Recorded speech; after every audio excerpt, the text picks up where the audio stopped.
তোর সাহস কি করে হয় আমাকে প্রেমপত্র দেওয়ার? আমি ইচ্ছা করে দেইনি। তোকে আর কিছু বলতে হবে না। তোদের মতো কিছু ছেলের জন্যই আজকে মেয়েরা সমাজে অবহেলিত। প্রথম দিন ভার্সিটিতে এসেই মেয়েদের প্রেমপত্র দেওয়া শুরু। জানি না সামনে আর কি করবি। তোকে দেখে তো মনে হয় একদম নিষ্পাপ বাচ্চা, কিন্তু তুই যে এমন একটা কাজ করবি তা তোকে দেখে কেউই বুঝতে পারবে না। আর শোন, কখনো কোনো মেয়ের সাথে এই রকম করবি না। মাথা নিচু করে দাঁড়িয়ে আছি। অনেক ছাত্রছাত্রী দাঁড়িয়ে আমাকে দেখছে। কোনো কিছু না করেও এইভাবে সবার সামনে অপমানিত হলাম। অবশ্য অপমানিত হওয়া আমার কাছে নতুন কিছু নয়। সেই ছোটবেলা থেকেই অপমানিত হয়ে আসছি। বাবা মা মারা গেছে তখন আমি অনেক ছোট। তারপর থেকেই এতিমখানায় বড় হয়েছি। এইচএসসি পর্যন্ত সেখান থেকে পড়ালেখা করেছিলাম। কিন্তু যখন আমার বয়স 18 হলো, তারপর তারা আমাকে কিছু টাকা দিয়ে বলল যে এখন থেকে আমি আর এখানে থাকতে পারবো না। সেখান থেকে চলে আসার পর বুঝেছি জীবন সংগ্রামে বেঁচে থাকাটা কত কঠিন। কলেজে ভালো রেজাল্ট করেছি বিধায় এই কলেজে অনার্সে চান্স পেয়েছি। আমি পারভেজ, আর এই দুনিয়ায় আমি শুধু একা, কেউ নেই আমার। কলেজে গেট দিয়ে ঢুকে সামনে যাইতেছি, তখনই কেউ একজন ডাক দিল। সামনে যাওয়ার পর বলল, কলেজে নতুন নাকি? জি ভাইয়া নতুন। নাম কি? পারভেজ। তোমাকে দেখে তো ভদ্র মনে হয়, কিন্তু তুমি এই বিয়াদবিটা কি করে করলা? আমি কি করেছি ভাইয়া? আমরা তোমার সিনিয়র, আর তুমি আমাদের সালাম না দিয়ে চলে যাচ্ছিলে কেন? দুঃখিত ভাইয়া, আমি খেয়াল করিনি। এখন থেকে দিবে। ঠিক আছে, এবারের মতো মাফ করে দিলাম। এই খামটা নাও। আর ওই যে দেখতেছো যে একটা মেয়ে দাঁড়িয়ে কথা বলছে, ও আমার ফ্রেন্ড।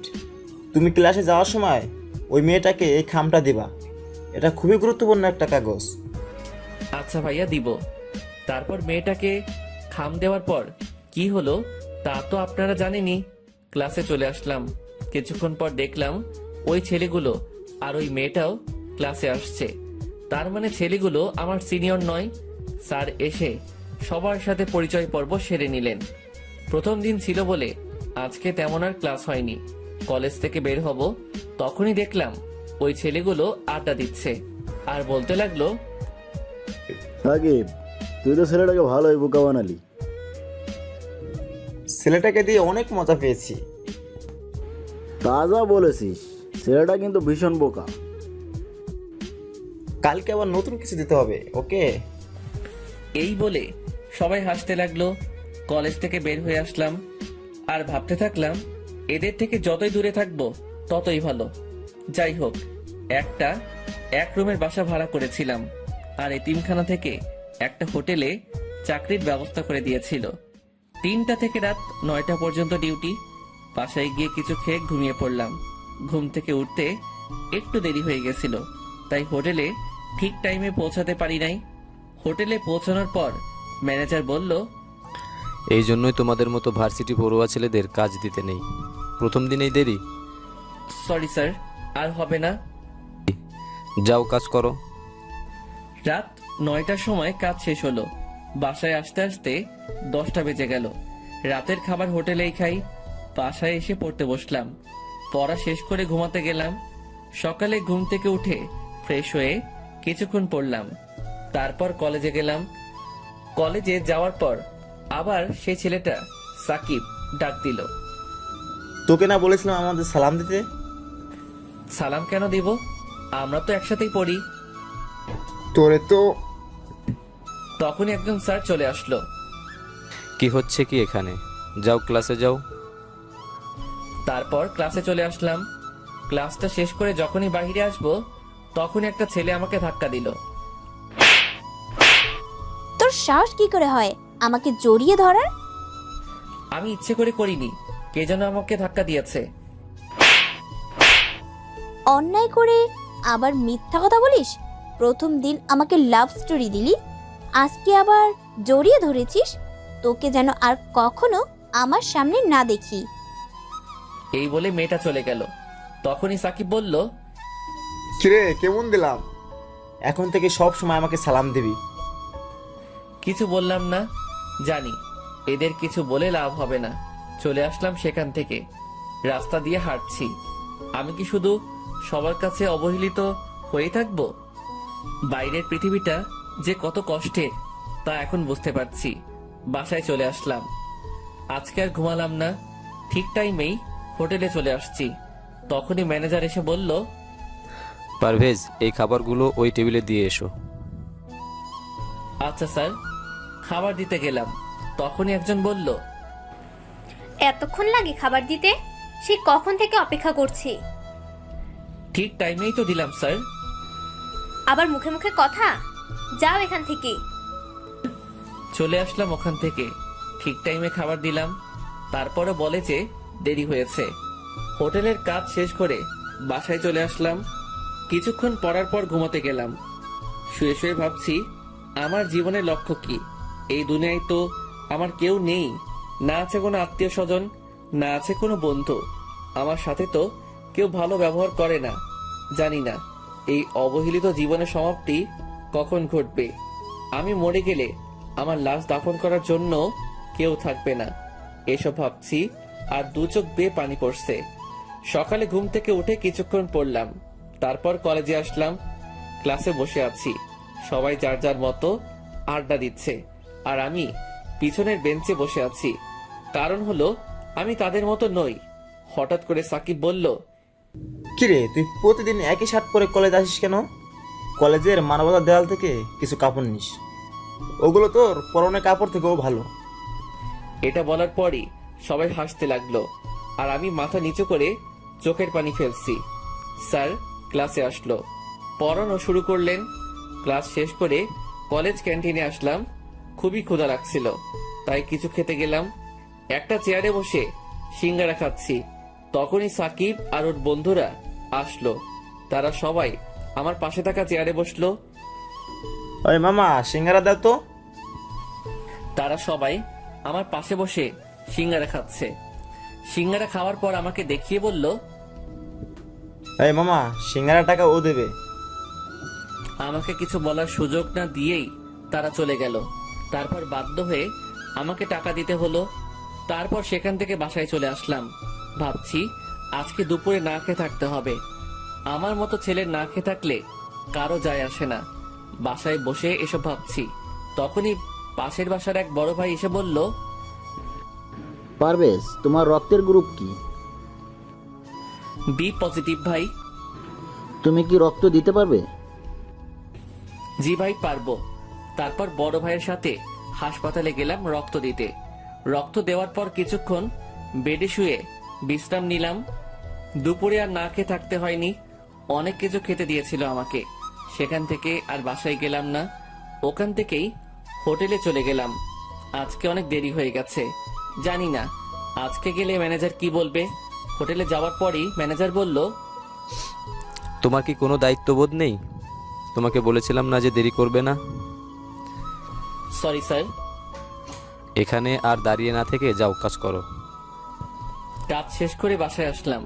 শরীরটা খুবই খারাপ লাগছে, তাই আজকে আর পড়তে বসলাম না, তাড়াতাড়ি ঘুমিয়ে পড়লাম। সকালে ঘুম থেকে উঠে কিছুক্ষণ পড়লাম, তারপর কলেজে গেলাম। কলেজে যাওয়ার পর সাকিব ডাক দিল। ওদের ওখানে গিয়ে দেখলাম ওরা সবাই সিগারেট খাচ্ছে। আমি আবার সিগারেটের ধোঁয়া সহ্য করতে পারি না, তাই বললাম, যা বলবেন একটু তাড়াতাড়ি বলবেন, আমি সিগারেটের ধোঁয়া সহ্য করতে পারি না। আমার কথা শুনে ওরা সবাই হাসতে লাগলো। তারপর সাকিব বলল, তোকে তো আজকে এত সহজে ছাড়ছি না। তুই এখন আসমাকে গিয়ে প্রপোজ করবি, তা না হলে তোকে সিগারেট খাওয়াবো। আসমাকে? এখন আসমাকে চেনো না? যার কাছে তুই থাপ্পড় খাইলি সে হলো আসমা।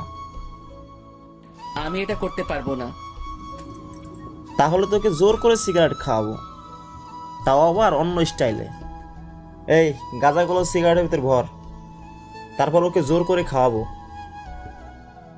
দয়া করে আমার সাথে এমনটা করবেন না।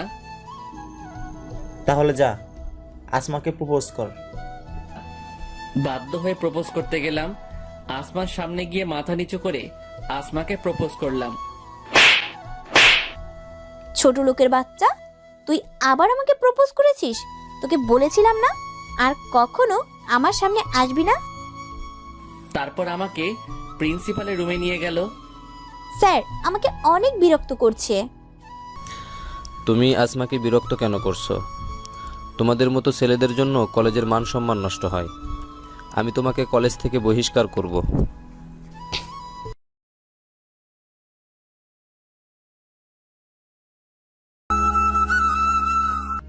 স্যার আমাকে অনেক বিরক্ত করছে। তুমি আসমাকে বিরক্ত কেন করছো? তোমাদের মতো ছেলেদের জন্য কলেজের মান সম্মান নষ্ট হয়। আমি তোমাকে কলেজ থেকে বহিষ্কার করব। আমি প্রিন্সিপালের পায়ে ধরে বলতে লাগলাম, স্যার দয়া করে আমাকে বহিষ্কার করবেন না, আমি আর কখনো এমনটা করব না। যদি আর কখনো তোমার নামে অভিযোগ আসে তাহলে তুমি আর কোনো সুযোগ পাবে না। যাও এখন। তারপর সেখান থেকে চলে আসলাম। ভাবছি আমার সাথেই কেন এমন হয়, আমি তো কারো কোনো ক্ষতি করি নাই, তারপরও তারা কেন আমার পিছনে পড়ে আছে। দোস্ত, ছেলেটার সাথে কিন্তু প্রতিদিন সেই মজা হয়। যা বলেছিস, কালকে আবার ওকে নতুনভাবে চাপ দেবো। আসমাকে দিয়ে ওকে প্রতিদিন মার খাওয়াবো। এই বলে সবাই হাসতে লাগলো। এটা আবার আসমা শুনেছে। ওই ছেলেটার কোনো দোষ নেই, আর আমি শুধুই ওই ছেলেটাকে ভুল বুঝলাম।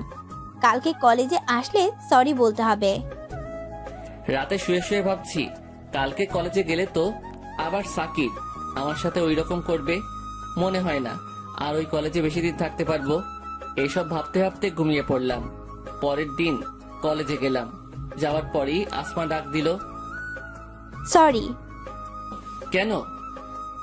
তোমার কোনো দোষ ছিল না, তারপরও আমি তোমাকে অনেক অপমান করেছি। গতকালকে আমি সাকিবের কাছ থেকে সব শুনেছি। আমাকে মাফ করে দাও, আমি সত্যি খুব দুঃখিত। তোমার তো কোনো দোষ নেই, তোমার জায়গায় অন্য কোনো মেয়ে থাকলেও এটাই করতো। আচ্ছা তাহলে আজ থেকে তুমি আমার বন্ধু। তোমার নাম কি? পারভেজ শেখ। তোমার? আসমা আক্তার আনিকা। আজকে থেকে তাহলে আমরা বন্ধু। না। কেন? তার মানে তুমি আমাকে মাফ করতে পারো নাই? দেখো, তুমি বড়লোক বাবার মেয়ে আর আমি রাস্তার ছেলে, তোমার সাথে আমার বন্ধুত্ব করা ঠিক হবে না। আর কখনো এই কথা বলবে না। তুমি যেমনই হও না কেন, তারপরও তুমি আমার বন্ধু। তারপরও আর কোনো কথা বলবি না। এখন থেকে আমাকে তুই করে বলবি। আচ্ছা, চেষ্টা করব। তারপর ক্লাসে চলে গেলাম। প্রথমবার আমি সামনের বেঞ্চে বসলাম, তাও আবার আসমার সাথে। ক্লাস শেষ করে আসমার সাথে ক্যাম্পাসে বসে আছি। তোর মোবাইল নাম্বার দে। আমি ফোন চালাই না। মানে তোর কি কারোর সাথে কথা বলার প্রয়োজন মনে হয় না? না। কেন? আমার কেউ নেই। কেউ নেই মানে? এই দুনিয়ায় আমার আপনজন বলতে কেউ নেই, আমি এতিম। আর কখনো নিজেকে এতিম বলবি না। আজকে থেকে আমি তোর আপনজন। আয় এখন আমার সাথে। কোথায়? আসলেই দেখতে পাবি। তারপর আসমা আমাকে একটা মোবাইলের দোকানে নিয়ে গিয়ে একটা মোবাইল কিনে দিল। আমার সব কথা শুনে করুণা করতেছেন আমাকে। দিব একটা থাপ্পড়।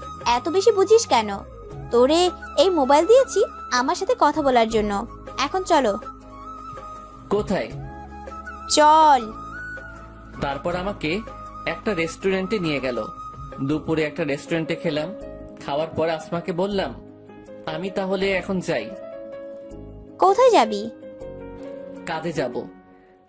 মানে? আমি একটা হোটেলে চাকরি করি, 2টা থেকে রাত 10টা পর্যন্ত। চল আমি তোকে নামিয়ে দিয়ে আসি। তারপর আসমা আমাকে ওর গাড়িতে করে আমাকে হোটেলে নামিয়ে দিল। হোটেলের কাজ শেষ করে বাসায় গেলাম। বাসায় যাওয়ার পর পড়তে বসলাম। তখনই আসমা ফোন দিল। কি করিস? এইমাত্র বাসায় আসলাম, এখন পড়তেছি। ভালো। তা কিছু খেয়েছিস? হ্যাঁ, হোটেল থেকে খেয়ে এসেছি। তুই? এই মাত্রই খেলাম। ভালো। আচ্ছা তাহলে পর, কালকে কলেজে কথা হবে। আচ্ছা। পড়া শেষে ঘুমিয়ে পড়লাম। সকালে ঘুম থেকে উঠে ফ্রেশ হয়ে কিছুক্ষণ পড়লাম, তারপর কলেজে গেলাম। কলেজে যাওয়ার পর সাকিব ডাক দিল। ওই ফকিন্নি, এদিকে আয়। জি ভাইয়া, আসছি। কোথা থেকে যেন আসমা এসে বলল, ও যাবে না, তা তুই বলার কে? আমি ওর বন্ধু। আর আজকে থেকে তোরা ওকে আর কোনো বিরক্ত করবি না। তোরা এতদিন ওর সাথে যা করেছিস তার সবই আমি জানি। আর যদি কখনো ওর সাথে খারাপ কিছু করার চেষ্টা করিস তাহলে প্রিন্সিপালের কাছে বলে তোকে কলেজ ছাড়া করাবো। এই বলে আমাকে নিয়ে অন্য জায়গায় চলে গেল। তোর সাথে যে ওরা এত খারাপ ব্যবহার করে তুই কি ওদের কিছু বলিস না? কি বলবো, সবই আমার কপালের দোষ। সবাই আমার সাথে ওই রকম করে। আজ থেকে কেউ যদি তোর সাথে খারাপ ব্যবহার করে তাহলে তুই তার প্রতিবাদ করবি। তারপর রুমে আসলাম। একটা ক্লাস করার পরই আসমা বলল, চল, কোথায়? ক্লাস করবি না? আজকে আর ক্লাস করব না, এখন তুই আর আমি ঘুরতে যাব। তারপর আসমা আমাকে নিয়ে নদীর পাড়ে একটা পার্কে ঘুরতে গেল। একটা বেঞ্চের উপর দুজনে বসে আছি, হালকা বাতাস বইছে, খুবই ভালো লাগতেছে। হঠাৎই আসমা আমাকে বলল, আচ্ছা, তুই কি কখনো কোনো মেয়ের প্রেমে পড়েছিস? কখনো এটা নিয়ে ভাবিনি। কেন? কিভাবে বেঁচে থাকবো তার ঠিক নাই, আবার প্রেমে পড়বো? তুই কি কারো প্রেমে পড়েছিস? অল্প অল্প।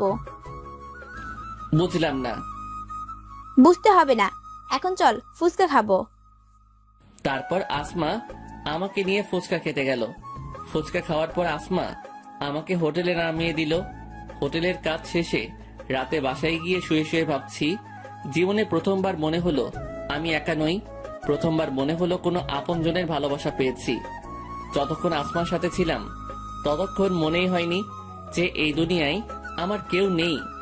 জানি না আসমা আমাকে কি ভাববে, কিন্তু আমি চাই ও এভাবেই সব সময় আমার সাথে থাকুক। এসব ভাবতে ভাবতে ঘুমিয়ে পড়লাম। সকালে আসমার কলে ঘুম ভাঙলো।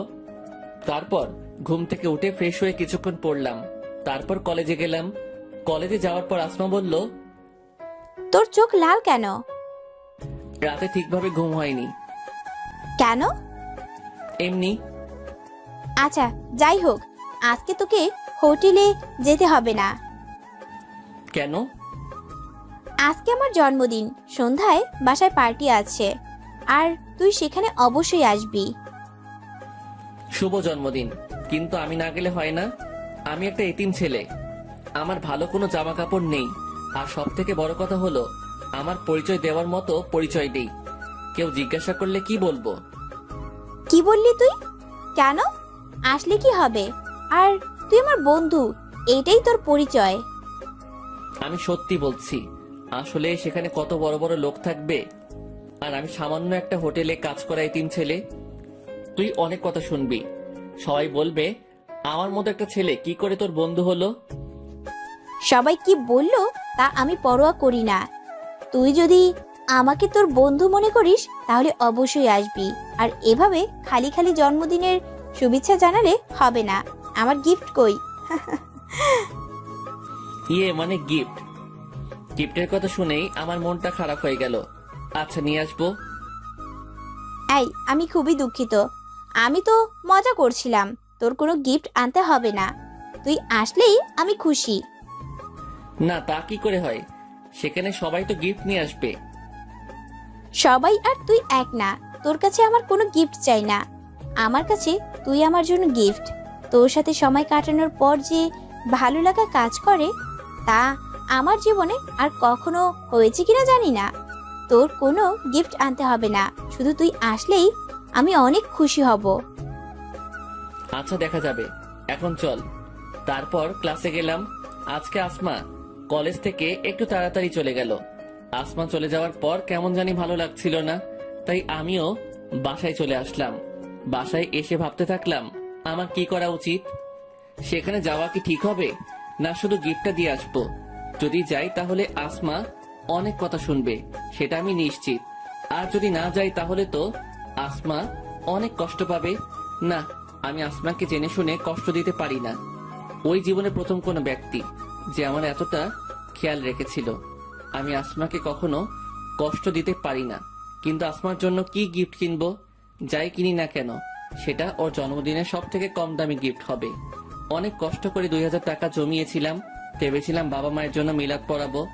ভাবছি সেটা পরে পড়াবো। ওই টাকা দিয়ে আসমার জন্য একটা শাড়ি কিনবো। সন্ধ্যার সময় দোকান থেকে একটা শাড়ি কিনে আসমাদের বাসায় গেলাম। গেট দিয়ে ঢুকবো তখনই দারোয়ান এসে বাধা দিল। দাঁড়ান, কোথায় যাচ্ছেন? ভিতরে যাব। কে আপনি যে ভিতরে যাবেন? আমি আসমার বন্ধু। দারোয়ান আমার দিকে অনেকক্ষণ তাকিয়ে থেকে তারপর বলল, ফাইজলামি করেন? আপনি কিভাবে আসমা ম্যাডামের বন্ধু হতে পারেন? সরি পারভেজ, আপনি ওকে ঢুকতে দিলেন না কেন? দুঃখিত ম্যাডাম, আমি বুঝতে পারি নাই। তারপর আসমা আমাকে বাড়ির ভিতরে নিয়ে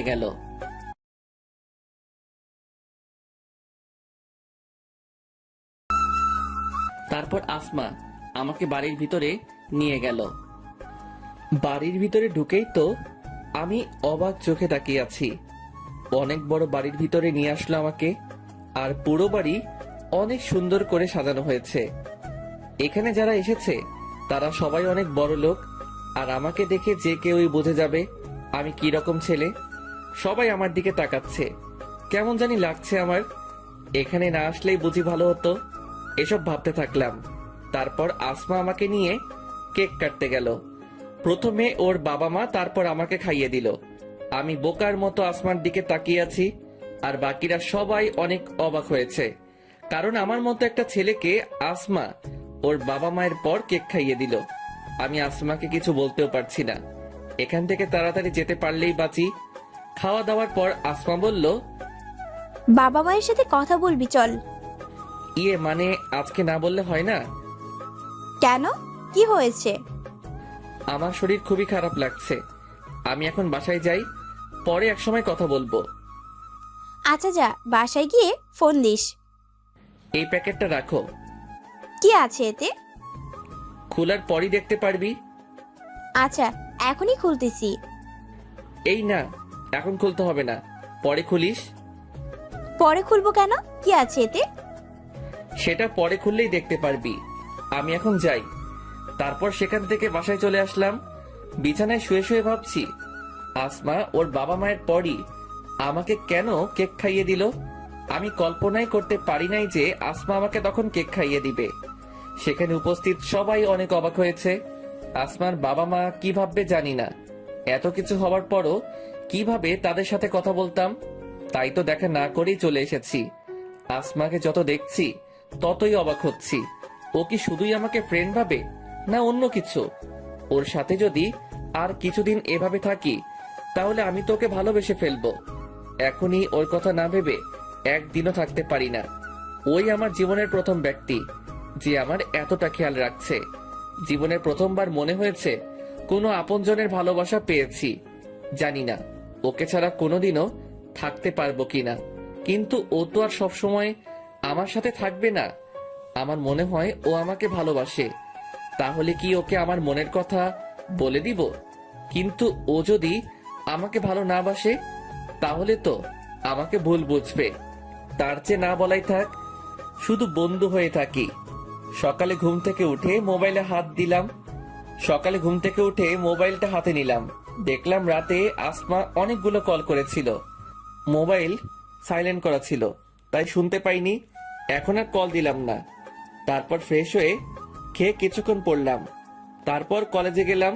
কলেজে গিয়ে দেখলাম আসমা আমার আগে চলে এসেছে। আমাকে দেখে রাগী কণ্ঠে বলতে লাগলো, রাতে কই ছিলি? কেন, বাসায় ছিলাম। কতগুলো কল করছি, ধরলি না কেন? আসলে তোদের ওখান থেকে আসার পরপরই ঘুমিয়ে গেছিলাম। আর মোবাইল সাইলেন্ট করা ছিল, তাই শুনতে পাইনি। তোকে বলেছিলাম না গিফট না আনতে, তারপরও কেন আনলি?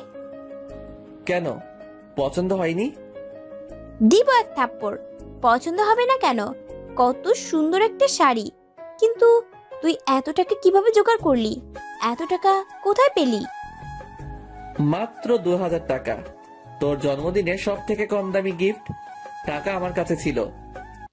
তোকে দেখেই বোঝা যাচ্ছে যে তুই মিথ্যা কথা বলছিস। সত্য কথা বল।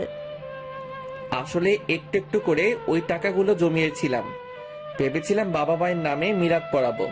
এখন ভাবছি মিলাদ পরে পড়াবো।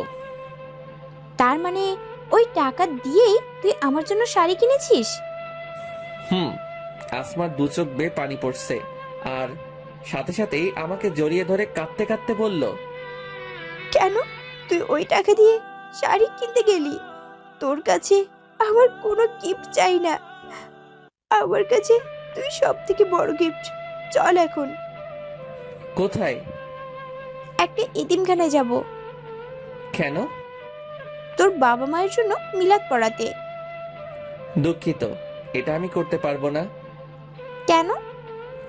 আমি আমার নিজের টাকা দিয়ে বাবা মায়ের জন্য মিলাদ পড়াবো। তো কি হয়েছে? মনে কর আমার টাকাই তোর টাকা। কিছু মনে করিস না। আমার নিজের উপার্জিত টাকা দিয়ে মিলাদ পড়াবো, কারো কাছ থেকে নিয়ে নয়। আর এখন বল, শাড়িটা কেমন লাগছে?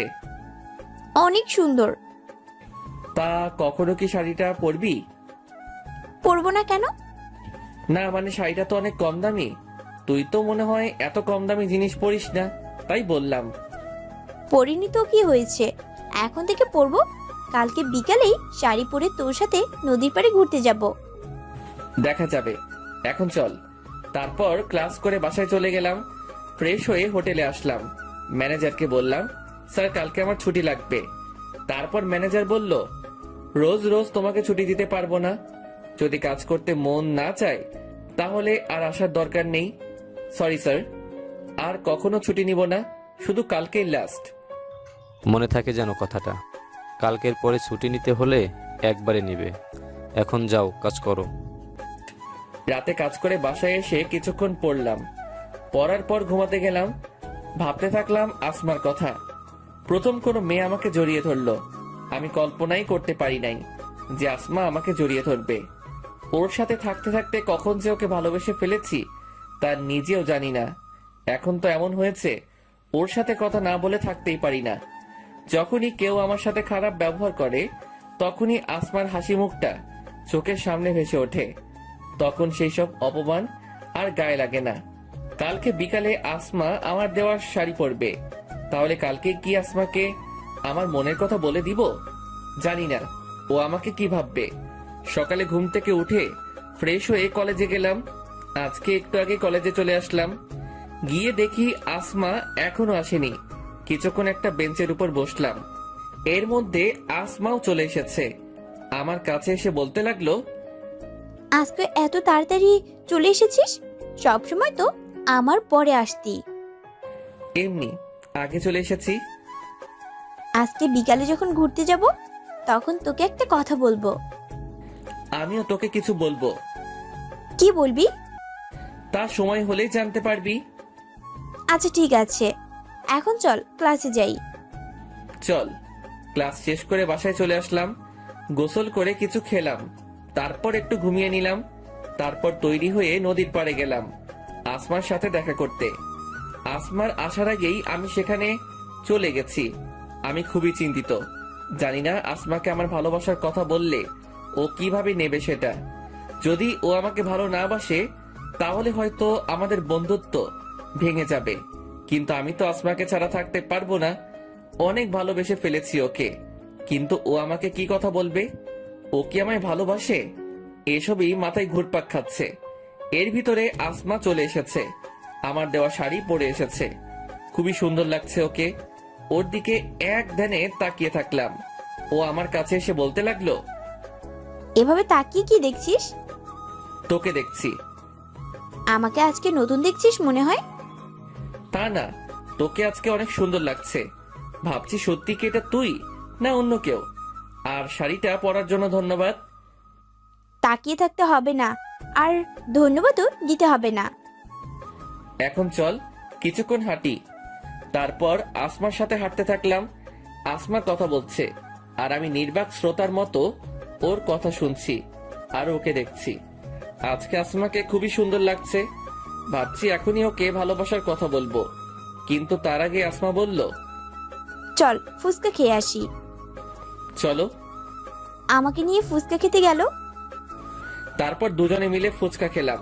ফুচকা খাওয়ার পর নদীর পাড়ের একটা বেঞ্চে দুজনে বসে আছি। আচ্ছা, তুই না আমাকে কিছু বলতে চাইছিলি? তুইও তো কিছু বলতে চাইছিলি। আগে তুই বল, তারপর আমি বলবো। না, আগে তোরটা বলবি। আচ্ছা, আমিই বলবো একটু পরে। দাঁড়া, একজনকে ফোন করে নেই। কোথায়? তাড়াতাড়ি এসো, আমরা সেই কখন থেকে বসে আছি। কার সাথে কথা বললি? আর কে আসবে? আসলেই দেখতে পাবি। আচ্ছা পারভেজ, মনে কর তুই একজনকে ভালোবাসিস কিন্তু বলতে পারছিস না, কিন্তু হঠাৎ করেই সে যদি তোকে প্রপোজ করে, তাহলে কি করবি? অবশ্যই রাজি হব। আমিও একজনকে ভালোবেসে ফেলেছি। তার মানে ও কি আমাকে ভালোবাসে? খুবই আগ্রহ নিয়ে ওকে জিজ্ঞেস করলাম, কাকে ভালোবাসিস তুই? বলবো একটু পরে, এখন ঝালমুড়ি খাবো দুজনে, আর তার ভিতরে ও চলে আসবে।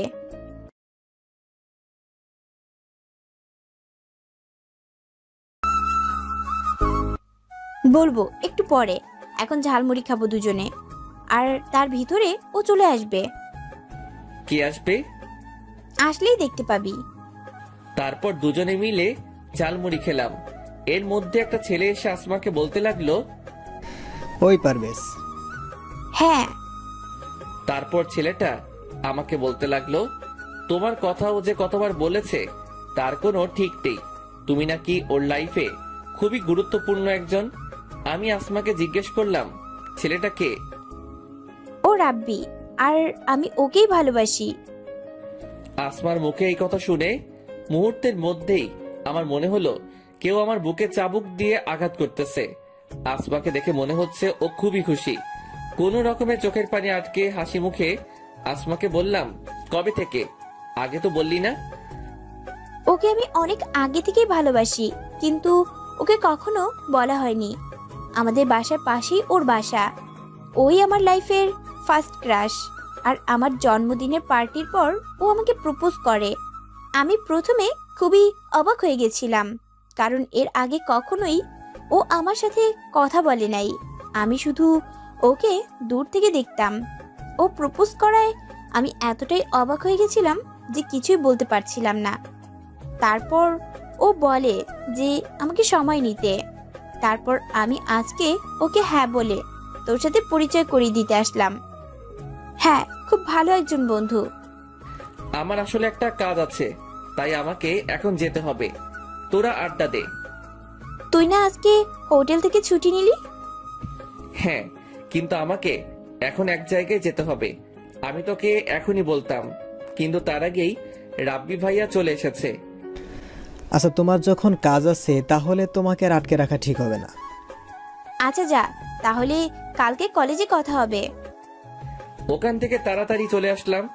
ওখানে আর এক মুহূর্ত থাকাও আমার পক্ষে সম্ভব হচ্ছিল না। অনেক কষ্টে চোখের পানি আটকে রেখেছি। বাসায় গিয়ে শুয়ে পড়লাম। কিছুই ভালো লাগছিল না। কি করে পারতাম আসমাকে অন্য কারোর সাথে দেখতে? আমি ভেবেছিলাম ও হয়তো আমাকে ভালোবাসে, কিন্তু ও শুধুই আমাকে ওর একজন ভালো বন্ধু ভাবে। জানি না এরপর কিভাবে আসমার সাথে স্বাভাবিকভাবে কথা বলবো। আসমার সাথে পরিচয় হবার পর কিছুদিনের জন্য ভুলেই গেছিলাম যে আমার আসল পরিচয় কি। যখন সবাই অপমান করত তখন অনেক খারাপ লাগতো, আর এখন তার থেকেও অনেক বেশি কষ্ট হচ্ছে। এভাবে অনেকক্ষণ বিছানায় শুয়ে আছি, কিন্তু ঘুম আসছে না। কিভাবে ঘুম আসবে? চোখ বুঝলেই তো আসমার মুখটা ভেসে ওঠে। তবে আজকে একটা ব্যাপার খুবই অদ্ভুত লাগছে। প্রতিদিন তো আসমা এই সময় ফোন দেয়, কিন্তু আজকে তো দিল না। তাই আমি ফোন দিলাম, কিন্তু আসমার ফোন ওয়েটিং। অনেকবার ফোন দিলাম, কিন্তু ওয়েটিং। হয়তো রাব্বির সাথে কথা বলছে, তাই হয়তো আমার কথা মনে নেই। এখন হয়তো আসমার কাছে আমার থেকে রাব্বি গুরুত্বপূর্ণ। থাকবেই না কেন? আমি তো ওর শুধু বন্ধু, আর রাব্বি তো ওর ভালোবাসা। এসব কথা ভাবছি আর চোখ দিয়ে পানি পড়ছে। কিছুক্ষণ পর মোবাইলের স্ক্রিনে আসমা নামটা ভেসে উঠল। চোখের পানি মুছে কল রিসিভ করলাম। কি করিস? শুয়ে আছি। তুই কি করিস? রাব্বির সাথে কথা বললাম এতক্ষণ, তুই তো তাড়াতাড়ি চলে আসলি। জানিস তারপর আমরা কত আড্ডা দিয়েছি? আমার কাজ ছিল তাই তো আগে চলে এসেছি। জানিস রাব্বি আমার প্রতি কত কেয়ারিং। আমি বাসায় আসছি কিনা, খেয়েছি কিনা সবকিছুর খবরও রাখে। ও আমাকে অনেক ভালোবাসে। আমি খুবই ভাগ্যবান যে ওর মতো একজনকে পেয়েছি। ভালো, আমার খুবই ঘুম পেয়েছে, রাখছি এখন। আচ্ছা। চোখের পানি আর কন্ট্রোল করতে পারছিলাম না, তাই তাড়াতাড়ি ফোনটা রেখে দিলাম। নিজের ভালোবাসার মানুষের মুখে যদি অন্য কারো প্রশংসা শুনতে হয় তাহলে এর চেয়ে কষ্টের আর কিছু নাই। আগে আসমা ফোন দিলে আমার খোঁজ খবর রাখতো, আর এখন আসমার খোঁজ খবর অন্য কেউ রাখে। হয়তো আসমা রাব্বির সাথেই অনেক সুখী থাকবে, আমি না হয় আসমার বন্ধু হয়েই সারা জীবন থাকবো। একটা দুঃস্বপ্ন ভেবে সবকিছু ভুলে যাব। সকালে ঘুম থেকে উঠে দেখলাম অনেক সময় হয়ে গেছে। রাতে ঠিক মতো ঘুমাতে পারি নাই, তাই সকালে তাড়াতাড়ি উঠতে পারি নাই। তাড়াতাড়ি ফ্রেশ হয়ে কিছু খেয়ে কলেজে গেলাম। কলেজে গিয়ে দেখলাম আসমা এখনো আসেনি। একা একা একটা বেঞ্চের উপর বসে আছি। ক্লাসের সময় হয়ে গেল কিন্তু আসমা এখনো এলো না, তাই ফোন দিলাম আসমাকে। কোথায় তুই? কলেজে আসবি না? আজকে আসবো না, রাব্বির সাথে নদীর পাড়ে ঘুরতে আসছি। আচ্ছা ঠিক আছে, রাখছি তাহলে। গতকালকেও তো আসমার সাথে কথা বললাম, তখন তো বললো না যে আজকে কলেজে আসবে না। হয়তো আমাকে বলার প্রয়োজন মনে করেনি। আমি একাই ক্লাস করলাম, তারপর বাসায় চলে আসলাম। বাসায় এসে ফ্রেশ হয়ে হোটেলে যাবার জন্য রওনা দিলাম। রাস্তা দিয়ে হাঁটছি আর ভাবছি কেন যে আসমার সাথে পরিচয় হলো, তাহলে হয়তো এখন কষ্ট পেতাম না। জীবনে সব কিছুতেই তো অবহেলিত হয়ে এসেছি, ভালোবাসার বেলায় তার ব্যতিক্রম কেন হবে?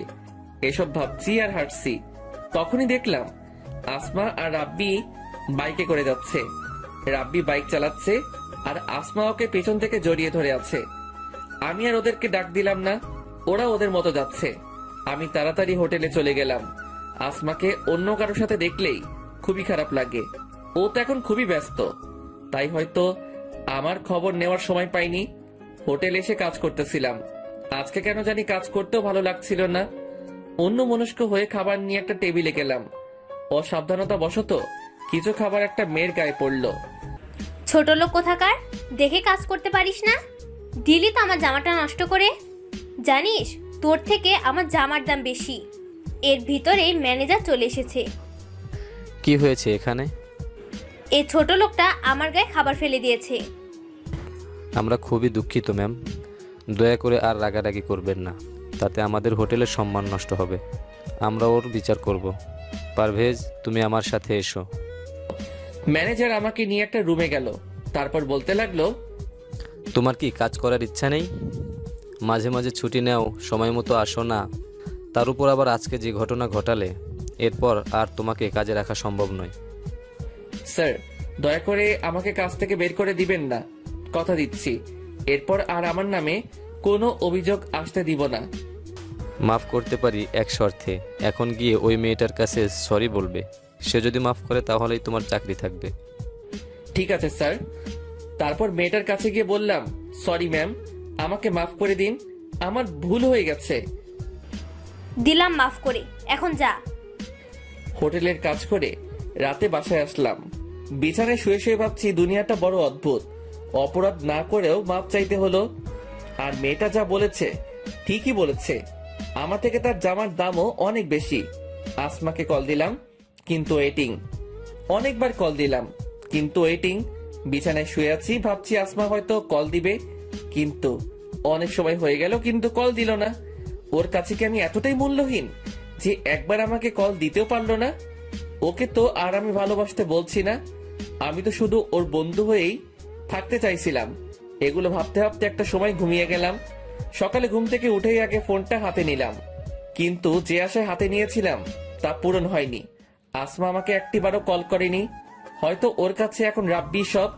ফ্রেশ হয়ে কিছুক্ষণ পড়লাম, কিন্তু পড়ায় একদমই মন বসছিল না। তারপরও পড়ার চেষ্টা করলাম। পড়া শেষে কিছু খেয়ে কলেজে আসলাম। গিয়ে দেখি আসমা এখনো আসেনি, তাই একা একা একটা বেঞ্চের উপর বসে সময় কাটালাম। ক্লাস শুরু হওয়ার কিছুক্ষণ আগে আসমা আসলো। এত দেরি হলো কেন আজকে? আর বলিস না, গতকাল অনেক রাত পর্যন্ত রাব্বির সাথে কথা বলেছিলাম, তাই ঘুম থেকে উঠতে দেরি হয়েছে। রাতে তোকে অনেকবার কল দিয়েছিলাম। সরি, আমি খেয়াল করিনি। রাব্বির সাথে কথা বলে ঘুমিয়ে গেছিলাম, তাই মনে ছিল না। প্লিজ কিছু মনে করিস না। আরে না, মনে করার কি আছে? আচ্ছা, বিকালে তোর সাথে নদীর পাড়ে ঘুরতে যাব, ঠিক আছে? না, বিকালে যাওয়া যাবে না। হোটেল থেকে আমাকে ছুটি দিবে না। তাহলে কালকে কলেজ ডেমে যাব, ঠিক আছে? আচ্ছা। তারপর ক্লাস করে বাসায় চলে আসলাম। আজকে অনেক খুশি লাগছে, কারণ কালকে আসমার সাথে ঘুরতে যেতে পারবো। এত খুশি হয়ে কাজ নাই। এখন তাড়াতাড়ি রেডি হয়ে হোটেলে যেতে হবে। দেরি করলে চাকরি থাকবে না, আমাকে আর কোনো সুযোগও দিবে না। ঠিক সময়ে হোটেলে চলে আসলাম। তারপর নিজের কাজ করতে লাগলাম। আমাকে দেখে ম্যানেজার বলতে লাগলো, প্রতিদিন এভাবে ঠিক সময়ে আসবে আর ভালোভাবে কাজ করবে। জি স্যার। আজকে কাজ করেও কেন জানি অনেক আনন্দ পাচ্ছি।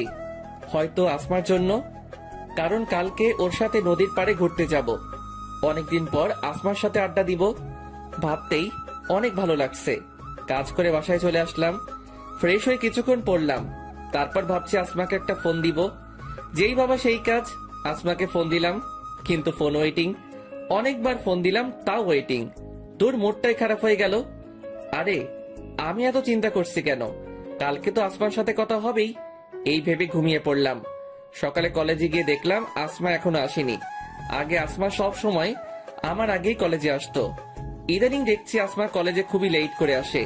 হয়তো রাতে রাব্বির সাথে কথা বলে, তাই সকালে ঘুম থেকে উঠতে দেরি হয়। মন খারাপ করে একটা বেঞ্চের উপর বসে রইলাম। কিছুক্ষণ পর আসমা আসলো।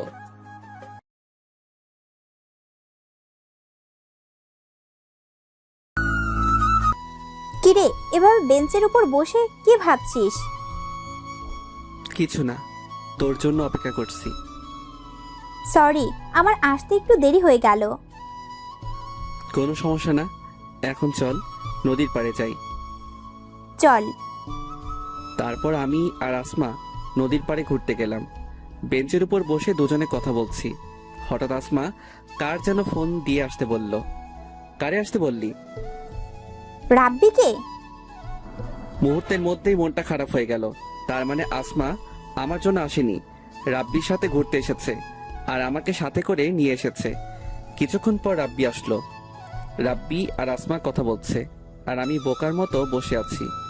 আমার খুবই খারাপ লাগতেছে। আসমা আমার সাথে কি করে করতে পারলো এমনটা? আমি তোকে ঘুরতে যাওয়ার কথা বলিনি, ও নিজেই তো আমাকে বলেছে। ওরা দুজনে কথা বলছে, মনে হচ্ছে আমি অপরিচিত কোনো মানুষ। সেখান থেকে চলে আসতে ইচ্ছা করছে। হঠাৎ করে আসমা বলল, আমার প্রচুর পানি পিপাসা লাগছে। পারভেজ, তুমি গিয়ে এক বোতল পানি কিনে নিয়ে আসো প্লিজ। আচ্ছা, তোমরা কথা বলো, আমি নিয়ে আসছি।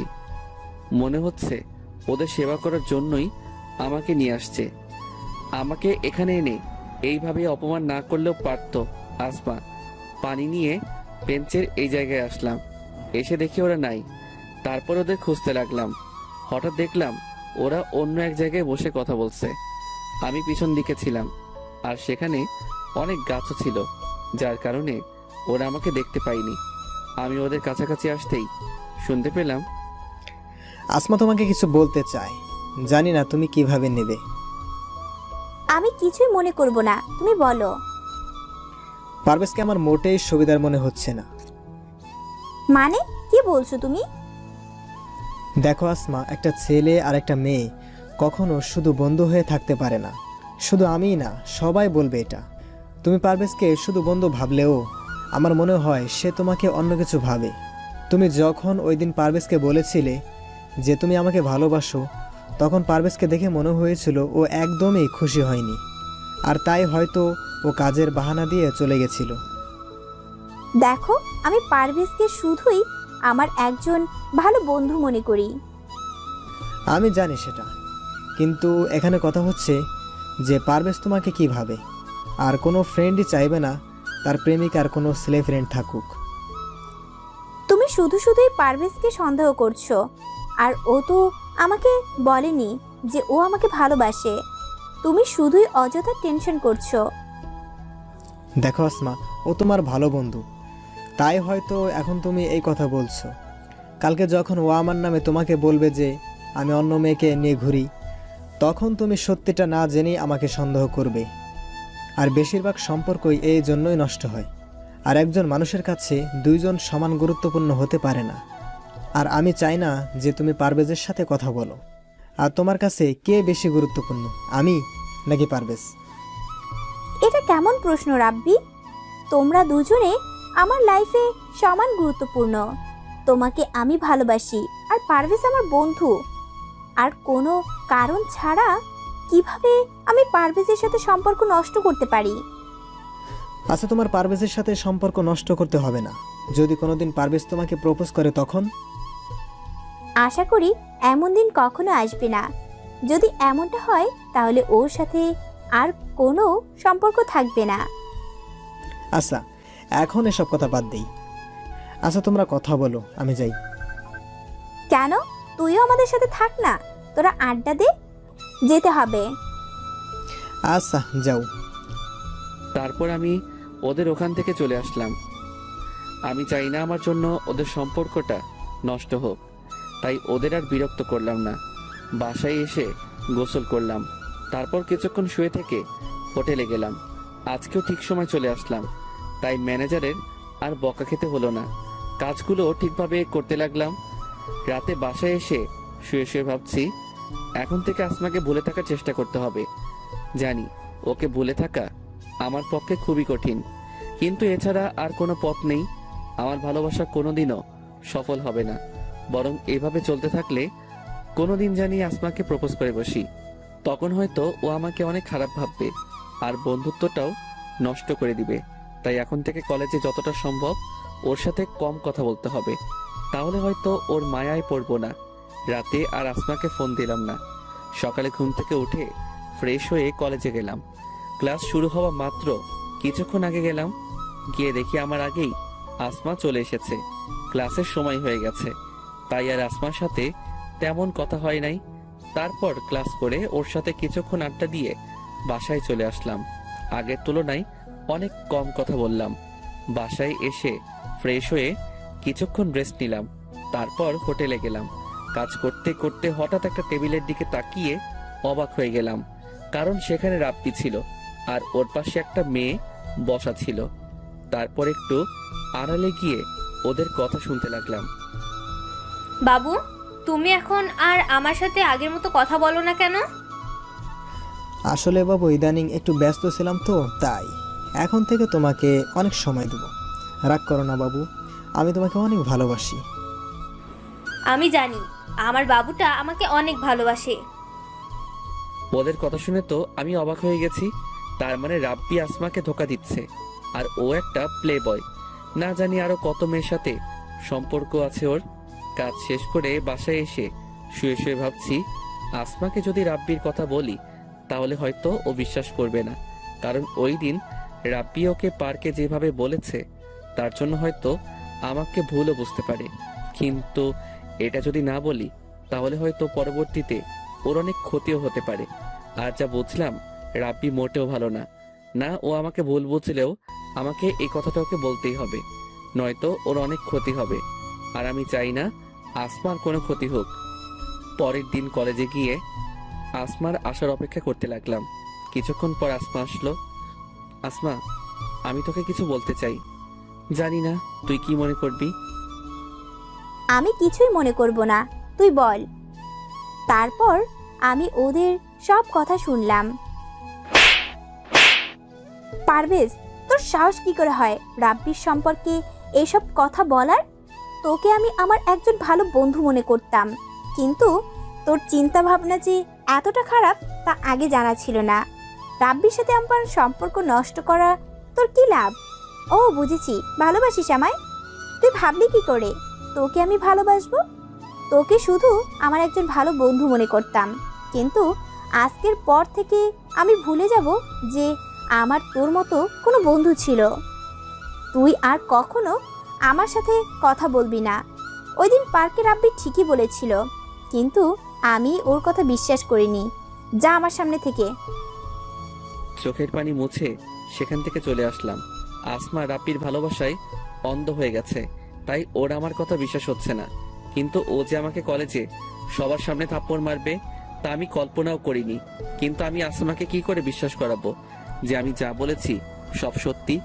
আমি জেনে শুনে কিভাবে আসমার ক্ষতি হতে দিতে পারি? ও আমাকে ভালো না বাসলেও আমি তো বাসি। তারপর সেখান থেকে ক্লাসে চলে গেলাম। আসমার সাথে পরিচয় হওয়ার পর এই প্রথমবার ও আমার সাথে একই বেঞ্চে বসে নাই।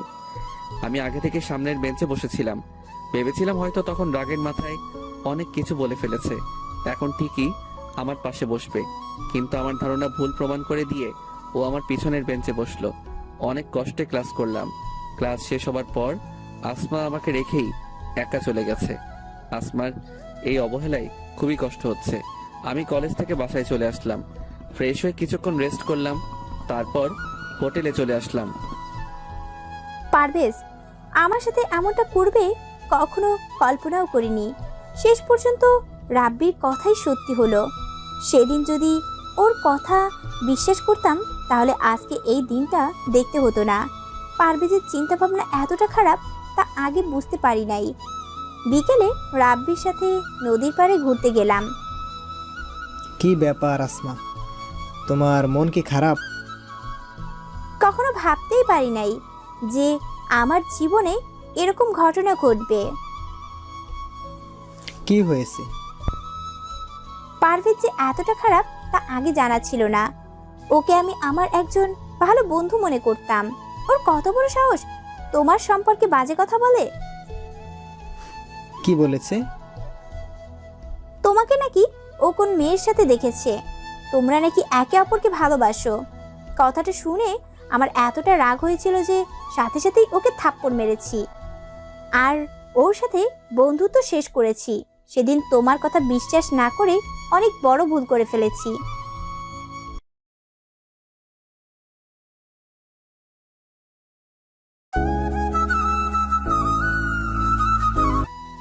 তোমাকে নাকি ও কোন মেয়ের সাথে দেখেছে, তোমরা নাকি একে অপরকে ভালোবাসো। কথাটা শুনে আমার এতটা রাগ হয়েছিল যে সাথে সাথেই ওকে থাপ্পড় মেরেছি আর ওর সাথে বন্ধুত্ব শেষ করেছি। সেদিন তোমার কথা বিশ্বাস না করে অনেক বড় ভুল করে ফেলেছি। যা হবার হয়েছে, এটা নিয়ে আর চিন্তা করো না। তুমি যা করেছো ভালোই করেছো। সেই দিন তো আমার কথা বিশ্বাস করলে না, আর এখন নিজেই তো দেখলে। আমার আগেই সন্দেহ হয়েছিল। ওকে দেখে আমার মোটেই ভালো ছেলে মনে হয়নি। ও তোমার টাকা দেখে তোমার সাথে বন্ধুত্ব করেছে, তারপর তোমাকে ভালোবাসার ফাঁদে ফেলে সব সম্পত্তি ওর নামে করতে চেয়েছিল। ঠিকই বলেছো, কিন্তু ওর আর সেই সুযোগ কখনোই পাবে না। আচ্ছা, এখন এসব কথা বাদ দাও, চলো আমরা সামনের দিকটায় যাই। ওরা ওদের মতো ঘুরতে থাকে। আমি হোটেলে এসে কাজ করতে লাগলাম। কাজ শেষ করে রাতে বাসায় আসলাম। বিছানায় শুয়ে শুয়ে ভাবছি আবার আমি একা হয়ে গেলাম। আসমাকে কি করে বোঝাবো যে রাব্বি ভালো ছেলে নয়? আমার নাম্বারও ব্ল্যাক লিস্টে রেখেছে। ও রাব্বির ভালোবাসায় অন্ধ হয়ে গেছে। একদিন আগেও কলেজে সবাই জানতো আমরা দুজন খুব ভালো বন্ধু, আর আজকে সে আসমাই আমাকে সবার সামনে থাপ্পড় মারলো। এতটা অন্ধভাবে কাউকে ভালোবাসা উচিত নয়। ও একবার পরীক্ষা করে দেখতে পারতো যে আমি সত্যি বলছি না মিথ্যা। কালকে কলেজে যাওয়ার পর আসমাকে আবার বোঝাতে হবে। ও আমাকে যতই অপমান করুক না কেন, ওর সামনে আমাকে সত্যিটা তুলে ধরতেই হবে। সকালে ঘুম থেকে উঠে ফ্রেশ হয়ে কিছুক্ষণ পড়লাম, তারপর কলেজে গেলাম। কলেজে গিয়ে দেখলাম আসমা ওর বান্ধবীদের সাথে কথা বলছে। আসমা, তোর সাথে আমার কথা আছে। তোকে বলেছি না তুই কখনো আমার সামনে আসবি না আর কখনো আমার সাথে কথা বলবি না, তারপরও বেহায়ের মতো কেন আবার আমার কাছে এসেছিস? দেখ আসমা, তুই আমাকে যা বলার বল, দয়া করে আমার কথাটা একবার বিশ্বাস কর। তুই ওর ভালোবাসায় অন্ধ হয়ে গেছিস, তাই এখন তোর আমার কথা বিশ্বাস হচ্ছে না। তুই একবার চিন্তা করে দেখ, আমি সত্যি বলছি না মিথ্যা। অনেক হয়েছে, আর একবারও রাব্বির সম্পর্কে বাজে কথা বলবি না। তোর কপাল ভালো যে আমি তোর মতো একটা ছেলের সাথে বন্ধুত্ব করেছিলাম, কিন্তু তুই আমার সেই বন্ধুত্বের সুযোগ নিলি। তোর কি মনে হয় রাব্বির সম্পর্কে এইসব বললেই আমি রাব্বিকে ভুল বুঝবো, তারপর তোকে ভালোবাসবো? তোর কি মনে হয় আমি কিছু বুঝি না? তুই আমাকে ভালোবাসার ফাঁদে ফেলে আমার কাছ থেকে টাকা হাতিয়ে নিতে চাস? তোর সাথে বন্ধুত্ব করাই ছিল আমার জীবনের সব থেকে বড় ভুল, আর এখন তা বুঝতে পারছি। তুই আর কখনো আমার সামনে আসবি না। এই বলে আসমা চলে যেতে লাগলো। তখনই আমি আসমার হাত ধরে ওকে কিছু বলতে যাব, তার আগেই ছোট লোকের বাচ্চা, তোর সাহস কি করে হয় আমার হাত ধরার? তুই কোন সাহসে আমার হাত ধরলি? আরে তোর তো জন্মেরই ঠিক নেই। তুই ভাবলি কি করে আমি তোকে ভালোবাসবো? তোকে করুণা করে তোর সাথে বন্ধুত্ব করেছিলাম, কিন্তু তুই তার যোগ্য নস। তোর মতো এতিম ছেলেকে কেউ কোনোদিন ভালোবাসবে না। চোখের পানি মুছে বলতে লাগলাম, এটা ঠিক যে আমি তোকে ভালোবাসি, কিন্তু এটা ঠিক নয় যে আমি তোর টাকার লোভে তোকে ভালোবাসি। তুই ঠিকই বলেছিস, আমার হয়তো জন্মেরই ঠিক নাই, তাই তো আমি জানি না যে কে আমার বাবা। তোর সাথে পরিচয় হবার আগ পর্যন্ত আমার জীবনে কখনো সুখ আসেনি। তুই ঠিকই বলেছিস যে আমি একটা এতিম ছেলে। তোর সাথে পরিচয় হবার পর আমি ভুলেই গেছিলাম যে আমি একটা এতিম ছেলে। আজকে তুই মনে করিয়ে দিয়ে ভালোই করেছিস। আজকের পর থেকে এই এতিম ছেলেটা তোকে আর বিরক্ত করবে না। তবে একটা কথা মনে রাখ, একদিন ঠিকই তুই আমার কথা বুঝবি। হয়তো তখন আমি থাকবো না, তারপর সেখান থেকে চলে এসে একটা বেঞ্চের উপর বসে আছি আর চোখের পানি ফেলতেছি। হঠাৎ করে সাকিব আমার কাছে এসেই, তোর সাহস কি করে হয় আসমার হাত ধরার? এতদিন আসমার জন্য তোকে কিছু বলতে পারিনি। ভেবেই পাচ্ছি না যে তোর মতো ছেলের সাথে আসমা কি করে বন্ধুত্ব করলো। যাক, অবশেষে আসমা ওর ভুল বুঝতে পেরেছে। আজকে তোর এমন মার মারবো যে আর কোনোদিন আসমার পিছে পড়বি না। সাকিব তারপর আমাকে অনেক মারলো, কোনো কিছুই বলতে পারি নাই। মুখ বুজে সব সহ্য করেছি। আমি তো আসমার কোনো ক্ষতি করিনি, শুধু ওর সাহায্য করতে চাইছিলাম, কিন্তু তার প্রতিদান ও এইভাবে দিবে তা আমি কোনো দিনও ভাবতে পারি নাই। কোনো মতে বাসায় চলে আসলাম। বাসায় এসে শুয়ে পড়লাম। হাতে কোনো টাকাও নেই যে ডাক্তার দেখাবো। মায়ের কারণে জ্বর চলে আসলো, চোখ দুটো বন্ধ হয়ে আসছে, আর কিছু মনে নেই। চোখ খুলে দেখি আমি একটা বিছানায় শুয়ে আছি। তারপর পাশে তাকিয়ে দেখলাম যে পাশের বাসার বড় ভাই আছে।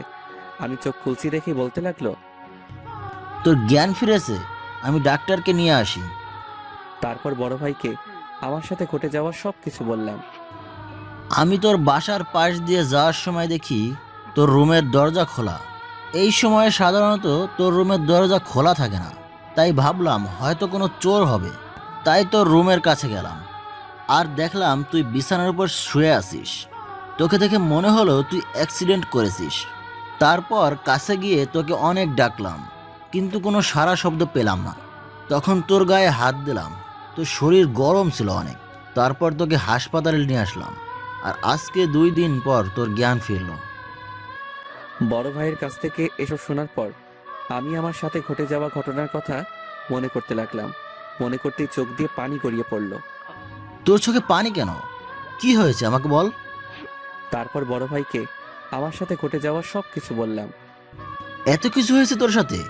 মন খারাপ করিস না, দেখবি একদিন ঠিকই আসমা ওর ভুল বুঝতে পারবে, আর সেই দিন এসে ও তোর কাছে মাফ চাইবে। হয়তো সেই দিন আমি থাকবো না। দূর, যত সব বাজে কথা। এখন একটু ঘুমা, তোর শরীর খুবই দুর্বল। আমি একটু বাসা থেকে আসি। আচ্ছা ভাই। তারপর শুয়ে শুয়ে ভাবতে থাকলাম, মানুষ বড়ই অদ্ভুত। একসময় আসমা আমাকে বলেছিল আমি যেন আর কোনো দিন নিজেকে এতিম না বলি, কিন্তু সে আসমাই আমাকে এতিম বলে অপমান করলো। কখন যে ঘুমিয়ে পড়েছি নিজেও জানি না। কিছুক্ষণ পর ঘুম ভাঙলো, দেখলাম বড় ভাই আমার পাশে। যাকে আমার সব কিছু ভেবেছিলাম তার জন্যই আজকে আমার এই অবস্থা। অথচ আপনি আমার রক্তের কেউ নন, তারপরও আমার জন্য এত কিছু করেছেন। জানি না আপনার এই ঋণ আমি কিভাবে শোধ করব। অনেক বেশি কথা বলিস তুই। তোকে বলেছি ঋণ শোধ করতে, তুই না আমি। আমি তোর ঋণ কিভাবে শোধ করবো জানি না। মানে? তুই ওই দিন যদি আমার বোনকে রক্ত না দিতি তাহলে হয়তো তাকে বাঁচানো যেত না। তাছাড়া তোর মতো ছেলে আমি খুব কমই দেখেছি। তোর জায়গায় যদি অন্য কোনো ছেলে থাকতো তাহলে হয়তো খারাপ পথে যেত, কিন্তু তুই ঠিক তার উল্টো। আমার বিশ্বাস একদিন তুই অনেক বড় হবি। 2 দিন হাসপাতালে থাকার পর আজকে রিলিজ দিল। এই 2 দিন বড় ভাই প্রায় সব সময়ই আমার পাশে ছিল। হাসপাতাল থেকে রিলিজ পেয়ে বাসায় চলে আসলাম। এখন অনেকটাই সুস্থ। বাসায় আসার পর রেস্ট নিয়ে হোটেলে গেলাম। অনেক দিন হোটেলে যাই না, জানি না ম্যানেজার কি বলবে। হোটেলে যাওয়ার পর আমাকে দেখেই ম্যানেজার বলল, তুমি এখানে কেন? স্যার আমি খুবই দুঃখিত এতদিন না আসার জন্য। আসলে আর কিছু বলতে হবে না। আমি কি তোমার কাছে কিছু জানতে চেয়েছি? এতদিন আসো নাই ভালো কথা, আর আসতেও হবে না। এই নাও তোমার পাওনা টাকা, আর এখান থেকে বিদায় হও। স্যার দয়া করে আমার সাথে এমনটা করবেন না। এই চাকরিটা আমার খুব প্রয়োজন। দয়া করে আমাকে চাকরি থেকে বহিষ্কার করবেন না। আপনি আমার কথাটা একবার শুনুন, তারপর যা সিদ্ধান্ত নেবেন। তোমার কোনো কথা আমি শুনতে চাই না। তুমি যদি আর এক মুহূর্তেও এখানে দাঁড়াও, তাহলে আমি দারোয়ান ডাকতে বাধ্য হব। না স্যার, তার আর দরকার হবে না, আমি চলে যাচ্ছি। তারপর সেখান থেকে চলে আসলাম। রাস্তা দিয়ে হাঁটছি আর ভাবছি, অবহেলিত জীবনটা এত কম সময়ে ইতি ঘটাবে তা ভাবতে পারিনি। জীবন সংগ্রামে বাঁচতে অনেক যুদ্ধ করেছি। আমি যত উপরে উঠছি, মানুষ আমাকে তত নিচের দিকে টেনে নিচ্ছে। জীবনে কখনো কারো ভালোবাসা পাইনি। প্রথমবার কেউ একজন আমার সঙ্গ দিয়েছিল, কিন্তু শেষ পর্যন্ত সেও আমাকে ছেড়ে চলে গেছে। আসমা ঠিকই বলেছে, আমার হয়তো জন্মেরই ঠিক নেই, তাই তো জানিও না কে আবার বাবা। আজকে যদি এই রাস্তায় আমার মৃত্যু হয়, তাহলে হয়তো আমার লাশটাও দাফন হবে না। এই দুনিয়া বড়ই অদ্ভুত। যে যুদ্ধ করতে চায় তাকে আরো যুদ্ধ করতে হয়। তবে একটা ইচ্ছা মনে হয় অপূর্ণই থেকে যাবে। যদি আমার পরিচয়টা একবার জানতে পারতাম, তাহলে আর কোনো কষ্ট থাকতো না। তাহলে কেউ আর বলতে পারতো না যে আমার জন্মের ঠিক নেই। শেষবারের মতো এই পৃথিবীটাকে দেখে নিচ্ছে। আত্মহত্যা করতে যাব, তখনই শুনতে পেলাম, এই আপনাকে বলেছি না আর বিরক্ত করবেন না। বারবার এসে একই কথা কেন জিজ্ঞেস করেন? বারবার জিজ্ঞেস করলে কি জামাটার দাম কমে যাবে? যেটা কিনতে পারবেন না সেটা নিয়ে পড়ে আছেন কেন? কোথা থেকে যে আসে এইসব রাস্তার মহিলা? আমি পাশে দোকানের দিকে তাকিয়ে দেখলাম দোকানদার একটা মহিলাকে এই কথাগুলো বলছে। আমি দোকানদারকে গিয়ে জিজ্ঞেস করলাম, কি হয়েছে?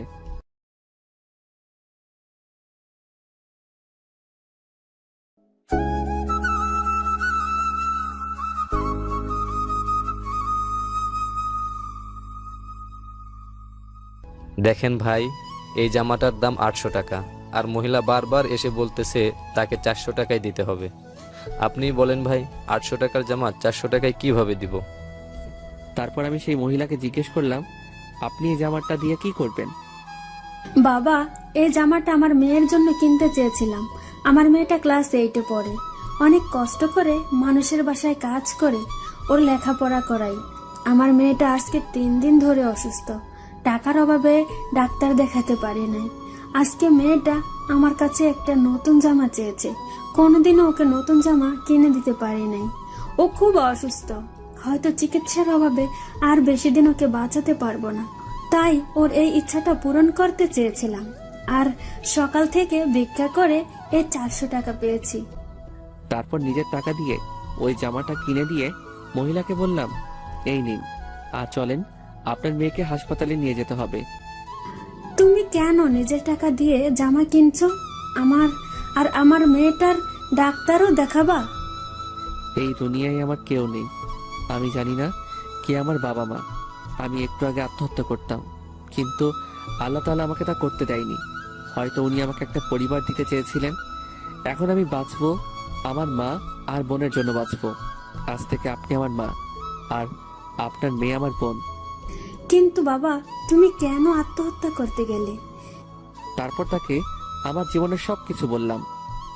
কেঁদো না বাবা, দেখবা সব ঠিক হয়ে যাবে। তারপর তার বাসায় গেলাম, তার মেয়েকে ডাক্তারের কাছে নিয়ে গেলাম। 3 দিন পর আজকে সুস্থ হলো। আমাকে দেখে বলতে লাগলো, মা, উনি কে? আজ থেকে আমি তোমার বড় ভাই। তোমার নাম কি? কিন্তু তুমি আমার বড় ভাই কি করে হলে? তারপর মা জান্নাতকে সবকিছু খুলে বলল। জানো ভাইয়া, আমার সাথে না কেউ ভালো ব্যবহার করে না। স্কুলে সবাই আমার সাথে খারাপ ব্যবহার করে। তখন ভাবতাম যদি আমার একটা বড় ভাই থাকতো, তাহলে কেউ আমার সাথে খারাপ ব্যবহার করতে পারতো না। আমি জান্নাতকে জড়িয়ে ধরে বললাম, এখন থেকে কেউ তোর সাথে খারাপ ব্যবহার করতে পারবে না, কারণ এখন তোর ভাই আছে। জান্নাত আমাকে জড়িয়ে ধরে কাঁদতে লাগলো। জান্নাত সুস্থ হলে ওকে আর মাকে নিয়ে হাসপাতাল থেকে আমার বাসায় নিয়ে গেলাম। আল্লাহ যা করে ভালোর জন্যই করে। হয়তো তিনি আমাকে একটা পরিবার দিতে চেয়েছিলেন, তাই হয়তো আমাকে জীবিত রেখেছেন। কিন্তু আর একটা জিনিস ভেবে খুবই চিন্তা হচ্ছে, সেটা হলো কিভাবে পরিবারের খরচ চালাবো। বাসার সামনে বসে এগুলো ভাবছি, তখনই বড় ভাই বলল, পারভেজ, তোর বাসায় এরা কারা? বড় ভাইকে সবকিছু খুলে বললাম। ভালোই হয়েছে, তুই একটা পরিবার পেলি। তা তোকে এত চিন্তিত লাগছে কেন? হাসপাতালে থাকার কারণে তো হোটেলে যেতে পারি নাই, তাই চাকরিটা চলে গেছে। এখন ভাবছি কিভাবে খরচ চালাবো। এত ভাবতে হবে না, তোর তো হোটেলে কাজ করার অভিজ্ঞতা আছে। আমি তোকে অন্য একটা হোটেলে কাজ দিয়ে দেব। অনেক অনেক ধন্যবাদ ভাইয়া। আপনার এই ঋণ আমি হয়তো কোনোদিনও শোধ করতে পারবো না। আপনি না থাকলে হয়তো আমি এতদিনে বেঁচেই থাকতাম না। আর কখনো এই কথা বলবি না। আর সন্ধ্যার সময় তৈরি থাকিস, তোকে নিয়ে সেই কাজের জন্য যাব। আচ্ছা ভাই। তারপর বাসায় গিয়ে ফ্রেশ হয়ে কিছু খেয়ে জান্নাতকে নিয়ে বাসার কাছে একটা স্কুলে গেলাম। ওকে সেখানে ভর্তি করিয়ে দিলাম। দুপুরে বাসায় এসে ফ্রেশ হয়ে সবাই মিলে খেতে বসলাম। খাওয়া দাওয়ার পর একটু ঘুমালাম। সন্ধ্যায় বড় ভাইয়ের সাথে তার পরিচিত একটা হোটেলে গেলাম। বড় ভাই হোটেল ম্যানেজারের সাথে কথা বলছে। কিছুক্ষণ পর আমাকে ডাকলো। আমাকে জিজ্ঞেস করলো যে আমি কোন সময় থেকে কাজ করতে পারবো। আগের হোটেলে যে সময় করতাম ওই সময় কথা বললাম। তারা কালকে থেকে কাজে যোগ দিতে বলল। তারপর সেখান থেকে বাসায় চলে আসলাম। রাতে শুয়ে শুয়ে ভাবছি সবকিছু যে এত সহজে হয়ে যাবে তা ভাবতে পারি নাই। বড় ভাই আমার জন্য যা করেছে হয়তো আপনজনরাও তা করতো না। উনি খুবই ভালো একজন মানুষ। এতদিন ভাবতাম এই দুনিয়ায় আমি একা, কিন্তু এখন আমি খুবই খুশি, কারণ আমার মা আছে, জান্নাতের মতো একটা বোন আছে। এখন থেকে আর নিজেকে কখনো একা মনে হবে না। শুধু একটা জিনিসই অপূর্ণ থেকে গেল, সেটা হলো আসমা। আমি তো ওর ভালো চেয়েছিলাম, কিন্তু ও আমাকে ভুল বুঝলো, আমাকে অনেক অপমান করলো। যেদিন রাব্বি সত্যিটাও জানতে পারবে সেদিন হয়তো ওর আমাকে মনে পড়বে। হয়তো ওর সাথে বন্ধুত্ব করাই আমার উচিত হয়নি। যদি ওর সাথে বন্ধুত্ব না করতাম তাহলে হয়তো ওর মায়ায় পড়তাম না, আর এখন কষ্ট পেতাম না। আমার ভালোবাসাটা শুধুই একতরফা, কারণ এই ভালোবাসা হয়তো কখনো পূর্ণতা পাবে না। এসব ভাবতে ভাবতে ঘুমিয়ে পড়লাম। সকালে ঘুম থেকে উঠে ফ্রেশ হয়ে কিছু খেয়ে জান্নাতকে নিয়ে স্কুলে গেলাম। ওকে স্কুলে রেখে আমি কলেজে গেলাম। অনেকদিন পর কলেজে যাচ্ছি। কলেজে যাওয়ার পর একটা বেঞ্চের উপরে একা একা বসে আছি, কারণ এখনো ক্লাসের সময় হয়নি। আগে হলে আমার সাথে আসমা বসে থাকতো, কিন্তু এখন আর তা সম্ভব নয়। দূর থেকে দেখলাম আসমা ওর বন্ধুদের সাথে কথা বলছে। আসমা আমাকে দেখেনি, কারণ আমি এমনভাবে আছি যাতে আসমার চোখ আমার উপরে না পড়ে। ও আমাকে বলেছিল আমার মুখ যাতে ওর দেখতে না হয়, তাই যতটা সম্ভব ওর থেকে দূরে থাকতে হবে। একটু আগে ভুলবশত ওর দিকে চোখ পড়েছে, না আর কখনো বেহাইয়ের মতো ওর দিকে তাকানো যাবে না। এসব ভাবছি তখন তুই লুকিয়ে লুকিয়ে আসমাকে কেন দেখছিস? পিছনে তাকিয়ে দেখলাম সাকিব আমাকে বলছে। আমি ইচ্ছে করে তাকাইনি। তো বড় সাহস, কলেজে ক্যাম্পাসে হাতে সিগারেট নিয়ে ঘুরে। মিম, তুই এইসব ফালতু ছেলের কথা বাদ দে তো। ওর মতো ছেলেরা এছাড়া আর কি বা করতে পারে? তা ঠিক বলেছিস, ওকে দেখে অনেক ভদ্র ছেলে মনে হইলেও ও একটা ফালতু ছেলে। তুই এরকম একটা ছেলের সাথে কি করে যে এতদিন বন্ধুত্ব করলি, আমি তাই ভেবেই পাচ্ছি না। আগে কি করেছি তা নিয়ে ভাবলে চলবে না, সামনে কি করব তা নিয়ে ভাবতে হবে। তুই ওর কথা বাদ দে তো, অন্য কিছু বল। আচ্ছা বাদ দিলাম, এখন বল রাপি ভাইয়ের সাথে তোর রিলেশন কেমন চলছে? ভালোই চলছে। সে হলো মহাব্যস্ত মানুষ, তাই আজকাল আমাকে তেমন সময় দিতে পারে না। দেখিস পাখি যেন আবার খাঁচা ছেড়ে চলে না যায়। ধুর, কি যে বলিস না তুই। আরে মজা করলাম, রাব্বি ভাইয়া আর যাই হোক পারভেজের মতো না। কোথায় ওই ফালতু ছেলেটা আর কোথায় রাব্বি? কার সাথে যে তুই কার তুলনা করিস? আচ্ছা বাদ দে, চল এখন ক্লাসে যাই। চল। আসমা আর ওর বান্ধবীরা ক্লাসে চলে গেল। আমিও ক্লাসে এসে সবার পিছনের বেঞ্চে বসে পড়লাম। আমার সাথে যখন বন্ধুত্ব ছিল তখন ওর সাথেই সামনের বেঞ্চে বসতাম। তখন কেউই আমার সাথে খারাপ ব্যবহার করতো না। আর এখন আসমার সাথে বন্ধুত্বও নাই, আর সবার ভালো ব্যবহারও শেষ। সামনের বেঞ্চে আমার জায়গা হয় না, তাই পিছনের বেঞ্চে বসতে হয়। ক্লাস শেষ করে জান্নাতকে ওর স্কুল থেকে নিয়ে বাসায় চলে গেলাম। ফ্রেশ হয়ে কিছু খেয়ে রেস্ট নিলাম, তারপর হোটেলে গেলাম। নতুন হোটেলের ম্যানেজার অনেক ভালো, তিনি আমাকে অনেক ভালো জানেন, আর এখানে কাজ করেও অনেক আনন্দ পাচ্ছি, যা আগের হোটেলে পেতাম না। আসমা রাব্বিকে ফোন দিল, কিন্তু ফোন ব্যস্ত। তোর কিছুই ভালো লাগছে না। এই রাব্বিটা না মনে হয় সারা দিনই ব্যস্ত থাকে। এখন একবার ফোন দিয়ে দেখি। কেমন আছো বাবু? ভালো না। কেন, কি হয়েছে? তুমি আগের মতন আর আমার সাথে কথা বলো না, আমাকে সময় দাও না। সরি বাবু, আসলে ইদানিং খুব ব্যস্ত থাকি তো তাই। এখন থেকে আবার তোমাকে আগের মতো সময় দেব। রাগ করো না বাবু, প্লিজ। আচ্ছা, মনে থাকে জানো। কালকে সকালে নদীর পাড়ে ঘুরতে যাব আমরা, ঠিক আছে? আচ্ছা ঠিক আছে। এখন ঘুমা বাবু, গুড নাইট।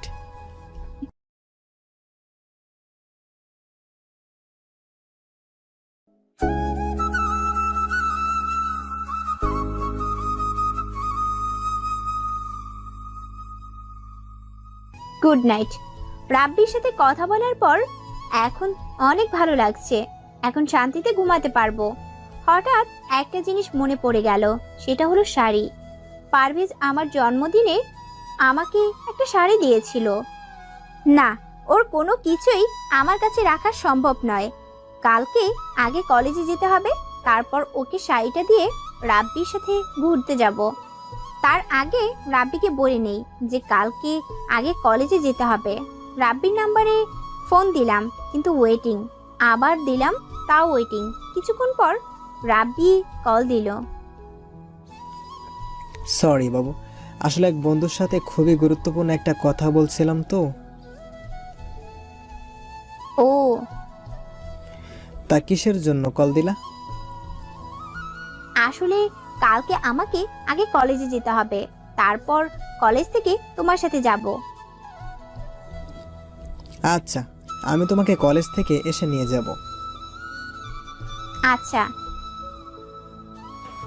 অনেক রাত হয়ে গেছে, এখনো বাসায় যেতে পারিনি। না জানি মা আর জান্নাত কত চিন্তা করছে। মোবাইলও তো নাই কারো কাছে যে ফোন দিব। আমার কাছে যে মোবাইলটা ছিল ওটা তো আসমার। ওর সাথে যখন বন্ধুত্ব ছিল তখন ও আমাকে দিয়েছিল, আর এখন তো বন্ধুত্ব নাই, তাই এখন আর ব্যবহার করি না। প্যাকেটে ভরে যত্ন সহকারে রেখে দিয়েছি। ওকে দিয়ে দিতাম, কিন্তু ও তো আমাকে ওর সামনে যেতে নিষেধ করেছে, তাই আর দেওয়া হয়নি। কোনো একদিন সময় সুযোগ পেলে দিয়ে দিব। বাসায় চলে আসলাম। আসার পরই মা বলল, আজকে এত দেরি হলো কেন বাবা? আজকে হোটেলে কাজের চাপ অনেক বেশি ছিল, তাই আসতে দেরি হয়েছে। তা তোমরা খেয়েছো? তোকে ছাড়া কি করে খাই বাবা? জান্নাতও খাইনি। না, শুধু শুধু এত রাত পর্যন্ত না খেয়ে থাকলে কেন? তোমাদের কত কষ্ট হয়েছে না? তুমি অসুস্থ মানুষ, জান্নাত তো ছোট মানুষ, আর কখনো এমন করবে না। তুমি যত যাই বলো না কেন ভাইয়া, আমরা তোমাকে ছাড়া কখনো খাবো না। হয়েছে, আপনার আর পাকনামি করতে হবে না। এখন সবাই মিলে ভাত খাবো। খেয়ে দিয়ে শুয়ে পড়লাম। সকালে ঘুম থেকে উঠে ফ্রেশ হয়ে কিছু খেয়ে জান্নাতকে নিয়ে বেরিয়ে পড়লাম। ও, একটা জিনিসই তো নেওয়া হয়নি। তাড়াতাড়ি করে মোবাইলটা ব্যাগের ভিতরে ভরে নিলাম। প্রতিদিনই মোবাইলটা নিয়ে যাই, যখন সুযোগ পাবো তখনই দিয়ে দিব। তারপর জান্নাতকে ওর স্কুলে নামিয়ে দিয়ে আমি কলেজে চলে আসলাম। একটা বেঞ্চের উপর বসে আছি, হঠাৎ পেছন থেকে আসমার কণ্ঠের মতো কিছু শুনতে পেলাম। তাকিয়ে দেখলাম আসমা আমাকে ডাকছে, আর ওর হাতে একটা প্যাকেটটা আমার হাতে দিয়ে বলতে লাগলো, এটা তোর দেওয়া সেই শাড়িটা। আমি চাই না তোর কিছু আমার কাছে থাকুক। এতদিন মনে ছিল না, তাই দিতে পারিনি। তারপর আমিও ব্যাগ থেকে মোবাইলটা বের করে ওকে দিয়ে দিলাম। আমার মতো রাস্তার ছেলের হাতে এটা শোভা পায় না। আপনার মোবাইল আপনার কাছেই রাখুন। আপনার সামনে দিতে নিষেধ করেছিলেন, তাই এতদিন দেওয়া হয় নাই। ভালো করেছিস, দিয়েছিস। সব জিনিস সবার জন্য না। এই বলে আসমা চলে গেল। রাব্বিকে ফোন দিয়ে আসতে বললাম। ও আসার পর নদীর পার ঘুরতে গেলাম। নদীর পাশেই একটা পার্ক আছে, খুবই সুন্দর। পার্কের একটা বেঞ্চের উপর বসে দুজনে গল্প করছি। আচ্ছা বাবু, তুমি আমাকে ভালোবাসো তো? এটা কি ধরনের প্রশ্ন রাব্বি? আরে রাগ করো কেন? আমি তো শুধু এমনিতেই জিজ্ঞেস করলাম। আমি যদি কিছু বলি তুমি রাগ করবে না তো? রাগ কেন করব? আচ্ছা, আমি যদি তোমার কাছে কিছু চাই তুমি দিবে? দেওয়ার চেষ্টা করব। বলো কি চাই? আমি তোমার সাথে রুম ডেট করতে চাই আসমা। কি বলছো তুমি এসব? তোমার মাথা ঠিক আছে তো? তুমি এভাবে রিয়াক্ট কেন করছো? এটা তো আজকালকার যুগের কমন ব্যাপার, তাই না? এটা সবাই করে। সবাই করে তার মানে এটা নয় যে আমাদেরও করতে হবে। আর বিয়ের আগে আমি কখনোই এসব করতে পারবো না। বিয়ে তো আমরা করবই, তাহলে করলে সমস্যা কি? আমরা বিয়ে করব, এখনো করিনি। দেখো আসমা, আমার সব ফ্রেন্ডরাই রিলেশন করে, আর ওরা ওদের গার্লফ্রেন্ডের সাথে রুম ডেটও করেছে। আর সবাই এটা করে, আজকালকার রিলেশনই এমন। তার মানে তুমি আমার সাথে রুম ডেট করে তোমার ফ্রেন্ডদের এটা বোঝাতে চাও যে তুমি আমার সাথে রুম ডেট করেছো, আর আজকালকার রিলেশন কেমন তা জানার প্রয়োজন বোধ করছি না। আমি সেটা বোঝাতে চাইনি, আমি শুধু তোমাকে এটা বোঝাইছি যে এরকমটা এখন সচরাচর হয়ে থাকে। আমি এটা ভেবে পাচ্ছি না যে তুমি এরকম নিচু চিন্তা ভাবনা কি করে করতে পারো। আমি এই বিষয়ে তোমার সাথে আর কোনো কথা বলতে চাই না। আমি চললাম। রাগ করেই সেখান থেকে চলে আসলাম। এতটা রাগ হয়েছে রাব্বির উপর তা বলার মতো না। ও কি করে আমায় এমন প্রস্তাব দিতে পারে আমি সেটাই ভেবে পাচ্ছি না। বাসায় চলে আসলাম, কিছুই ভালো লাগছে না। দুপুরে না খেয়েই শুয়ে পড়লাম। বিকালে মিম ফোন দিল। আজকে কলেজে আসলি না কেন? রাব্বির সাথে ঘুরতে গিয়েছিলাম। তোর কণ্ঠ এমন লাগছে কেন?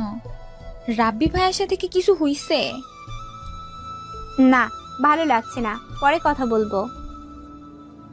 আচ্ছা, আমি তোর বাসায় আসছি। ফোনে কথা বলতেও ভালো লাগছিল না।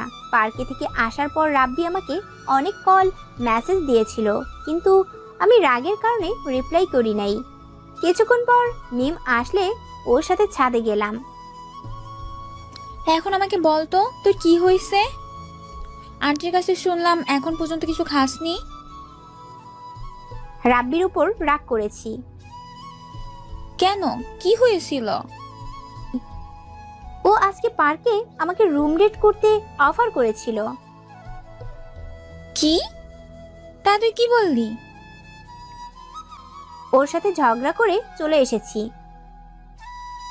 তা এর সাথে ভাত না খাওয়ার কি সম্পর্ক? আমার কিছুই ভালো লাগছিল না। আমি ভেবে পাচ্ছি না ও এরকমটা কি করে করতে পারে। আমিও ভেবে পাচ্ছি না যে রাব্বি ভাইয়া এটা কি করে বলতে পারলো। আপাতত এসব চিন্তা মাথা থেকে বাদ দে। তারপর মিমের সাথে আরো কিছুক্ষণ কথা বললাম।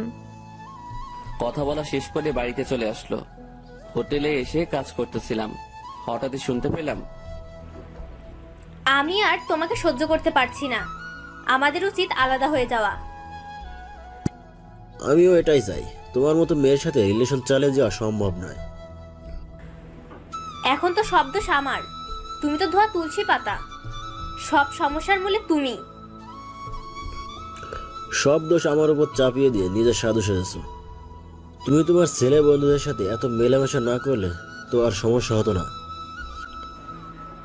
ওরা শুধুই আমার বন্ধু, এর থেকে বেশি কিছু না। আর তুমি একটু আমাকে বলবে যে তুমি কোন দিন আমার সাথে দেখা করতে ঠিক সময়ে এসেছো? রাতে ফোন দিলে তোমার মোবাইল ওয়েটিং, এমনকি আজকেও আমার এখানে এসে তোমার জন্য ওয়েট করতে হয়েছে।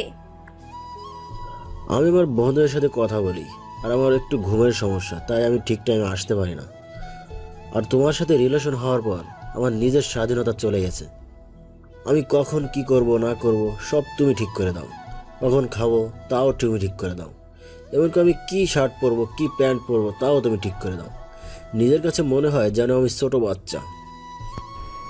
আমি তোমাকে ভালোবাসি বিধায় এটা করি, আর তোমার সাথে রিলেশন চালিয়ে যাওয়া আমার পক্ষেও অসম্ভব। তাই আমাদের উচিত হবে আলাদা হয়ে যাওয়া। আমিও তাই চাই। এতক্ষণ দাঁড়িয়ে দাঁড়িয়ে তাদের সব কথা শুনলাম। ভাইয়া যদি কিছু মনে না করেন, আমি কি আপনাদের মাঝে কিছু বলতে পারি? বলুন। আচ্ছা, আপনারা দুজন কি একে অপরকে ভালোবাসতেন? অবশ্যই বাসতাম। আমার মনে হয় আপনাদের কারো মধ্যেই প্রকৃত ভালোবাসা ছিল না। আপনার এরকম কেন মনে হলো? দেখুন, ভালোবাসার মানে পাওয়া না, ভালোবাসার মানে হলো একে অপরকে স্যাক্রিফাইস করা। কিন্তু আপনারা দুজনে কেবল নিজেদের দিকটাই ভেবেছেন। আপনি ভেবেছেন আপনার বয়ফ্রেন্ড আপনার কথা মতো চলুক, আর আপনি ভেবেছেন আপনার গার্লফ্রেন্ড আপনার সব কথা মেনে চলুক। কিন্তু কখনো কি দুজনে একে অপরের ইচ্ছা অনিচ্ছা জানতে চেয়েছেন? একজন আরেকজনকে বুঝতে চেষ্টা করেছেন? তা আপনারা করেননি। আশা করি আপনারা বুঝতে পেরেছেন একজন আরেকজনকে কতটা স্যাক্রিফাইস করলেন, তার মাধ্যমে ভালোবাসা ফুটে ওঠে। সত্যি ভাইয়া, আপনি আমাদের চোখ খুলে দিলেন। আমরা কখনো এভাবে ভেবে দেখিনি। এখন থেকে আমরা একজন আরেকজনের ইচ্ছাকে গুরুত্ব দিব। নিজের ভুলগুলি শুধরে নিয়ে নতুনভাবে শুরু করব। শুভকামনা আপনাদের জন্য। আচ্ছা ভাইয়া, যদি কিছু মনে না করেন, আপনাকে কিছু জিজ্ঞেস করতে পারি? মনে করার কি আছে, করুন। আপনার গার্লফ্রেন্ড আছে? না, একজনকে ভালোবাসতাম, কিন্তু সেটা একটা কথা জোর দিয়ে বলতে পারি, ওই মেয়ে জীবনে অনেক বড় ভুল করলো। হয়তো এর জন্য সে সারা জীবন পস্তাবে।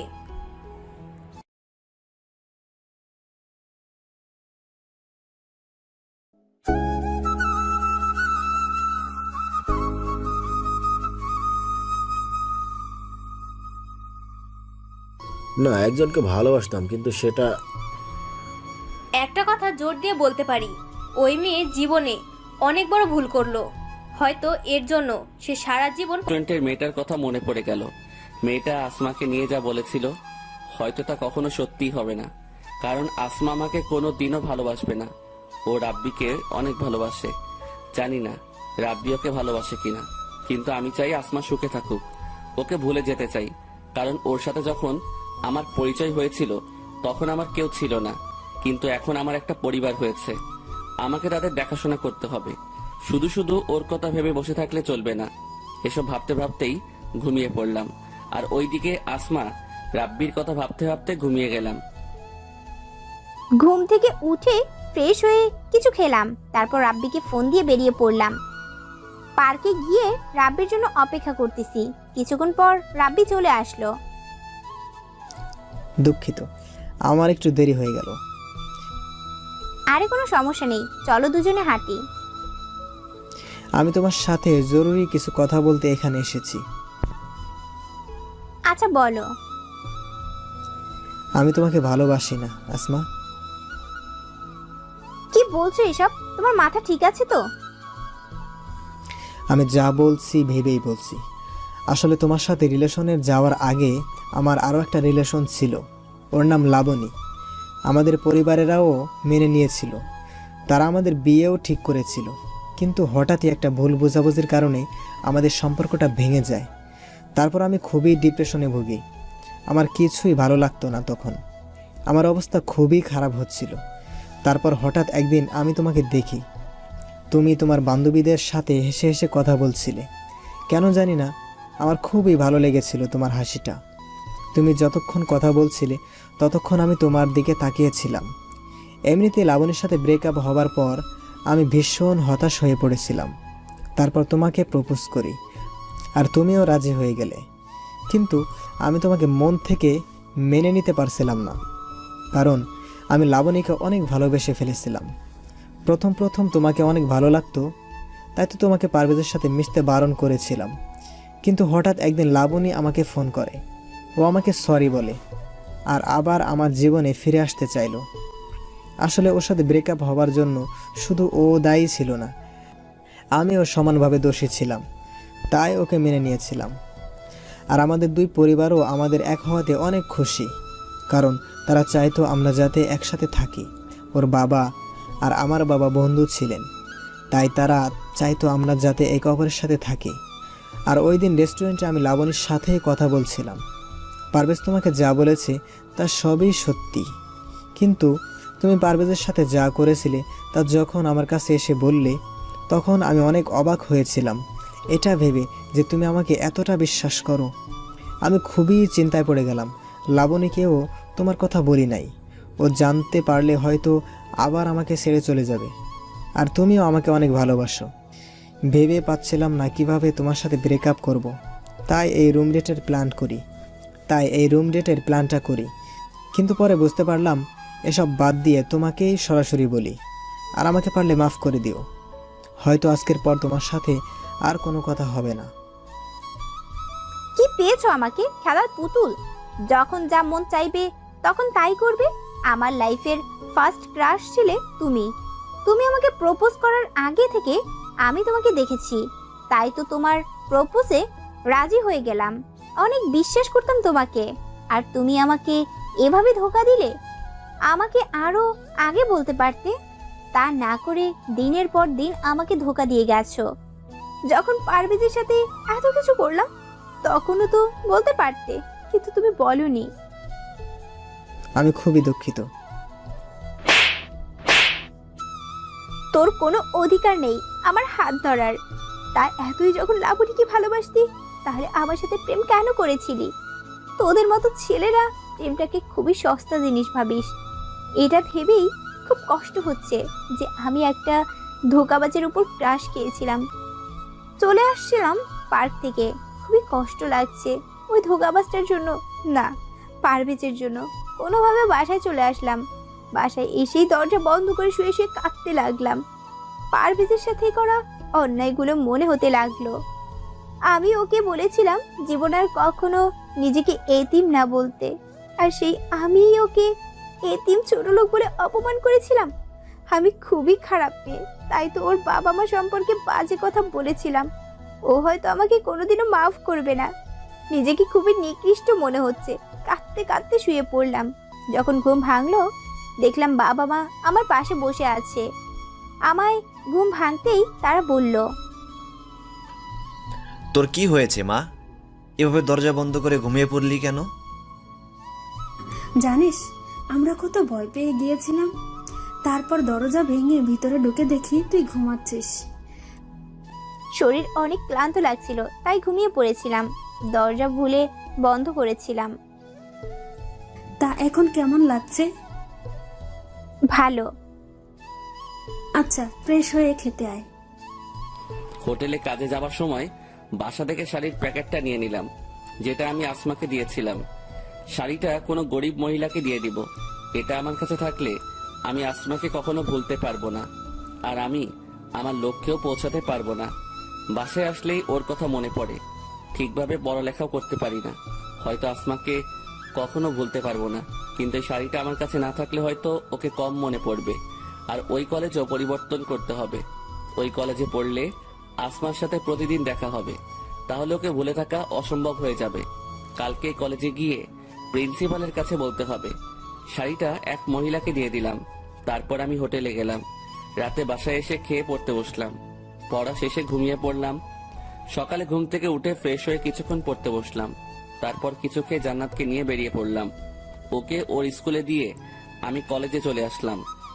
ক্লাসের অনেক আগে চলে আসলাম প্রিন্সিপালের সাথে কথা বলবো বলে। তাকে অনেক করে বললাম।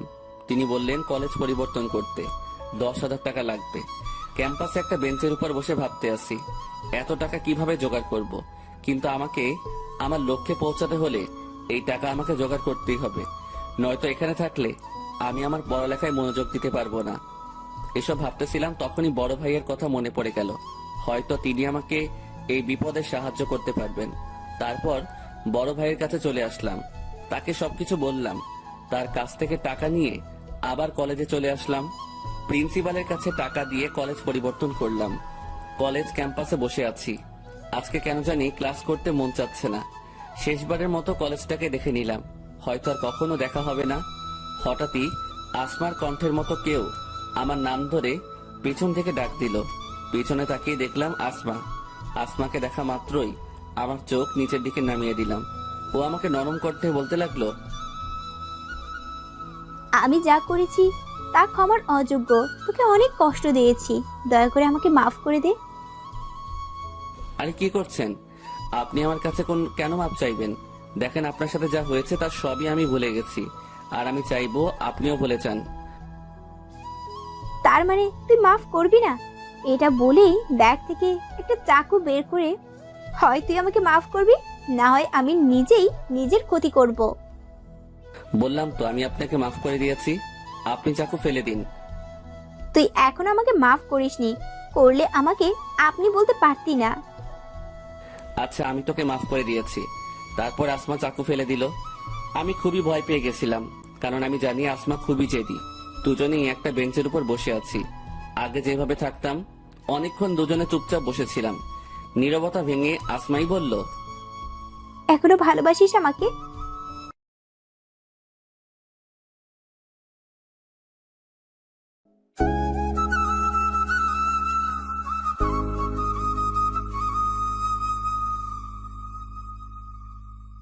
আচ্ছা, আমি তোকে মাফ করে দিয়েছি। তারপর আসমা চাকু ফেলে দিল। আমি খুবই ভয় পেয়ে গেছিলাম, কারণ আমি জানি আসমা খুবই জেদি। দুজনেই একটা বেঞ্চের উপর বসে আছি। আগে যেভাবে থাকতাম, অনেকক্ষণ দুজনে চুপচাপ বসেছিলাম। নীরবতা ভেঙে আসমাই বলল, এখনো ভালোবাসিস আমাকে? না। কেন? আগে তো বাসতি। তখন অনুভূতিগুলো জীবিত ছিল, এখন মরে গেছে। আবার জাগিয়ে তুলবি? তা সম্ভব নয়। কেন? আগে এই পৃথিবীতে আমার কেউ ছিল না, এখন আমার এক মা আর বোন আছে। তারাই এখন আমার সব। আগে আমার জীবনের কোনো লক্ষ্য ছিল না, কিন্তু এখন আছে। আর তার জন্য তোকে ভুলে থাকাটা খুবই জরুরি। আমি খুবই খারাপ একটা মেয়ে, তাই তো তোর সাথে ওরকমটা করতে পেরেছি। তুই পারবি আমাকে ভুলে থাকতে? তুই না আমাকে অনেক ভালোবাসিস? পারতে হবে, আর তার জন্যই আমি কলেজ পরিবর্তন করব। এখানে থাকলে হয়তো তোকে ভুলে থাকা সম্ভব না। তুই কলেজ কেন পরিবর্তন করবি? তোকে আমার ভালোবাসতে হবে না। তারপরও তুই প্লিজ আমাকে ছেড়ে যাস না। তুই চলে গেলে আমি কিন্তু নিজের ক্ষতি করব। তুই ভালো করে জানিস আমি চাই না তোর কোনো ক্ষতি হোক, তাই হয়তো তুই এইভাবে বলছিস। কিন্তু তুই যদি আমার সত্যি ভালো চাস, তাহলে নিজের কোনো ক্ষতি করবি না। আমি তোকে ছাড়া বাঁচতে পারবো না।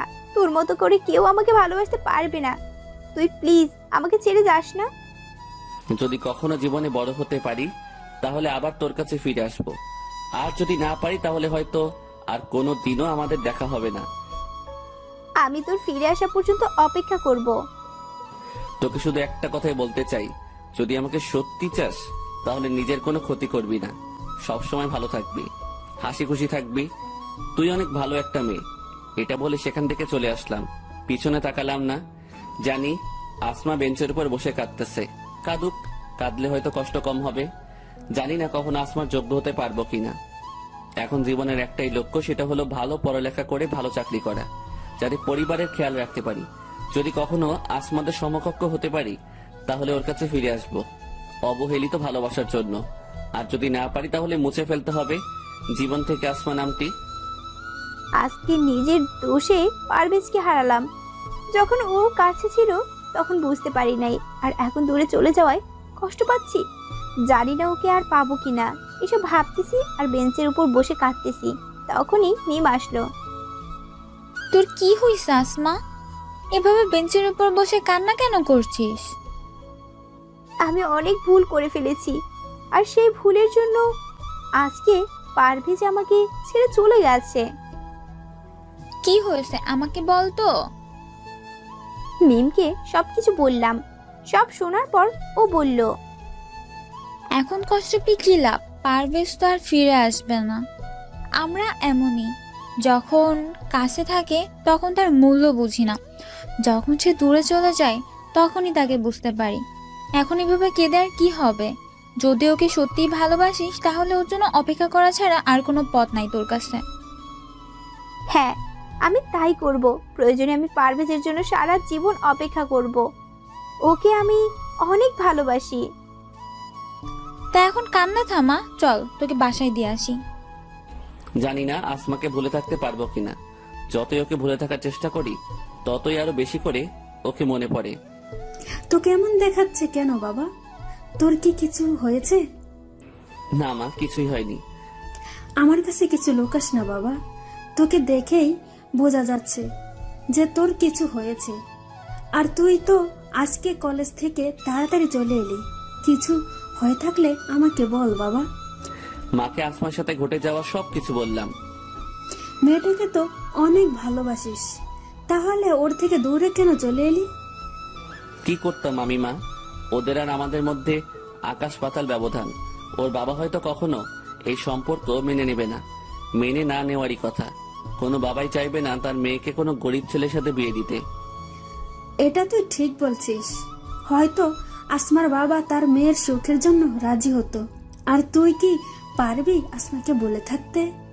তুই ঠিকই কষ্ট পাবি, আর আমরা চাই না তুই কষ্ট পাস।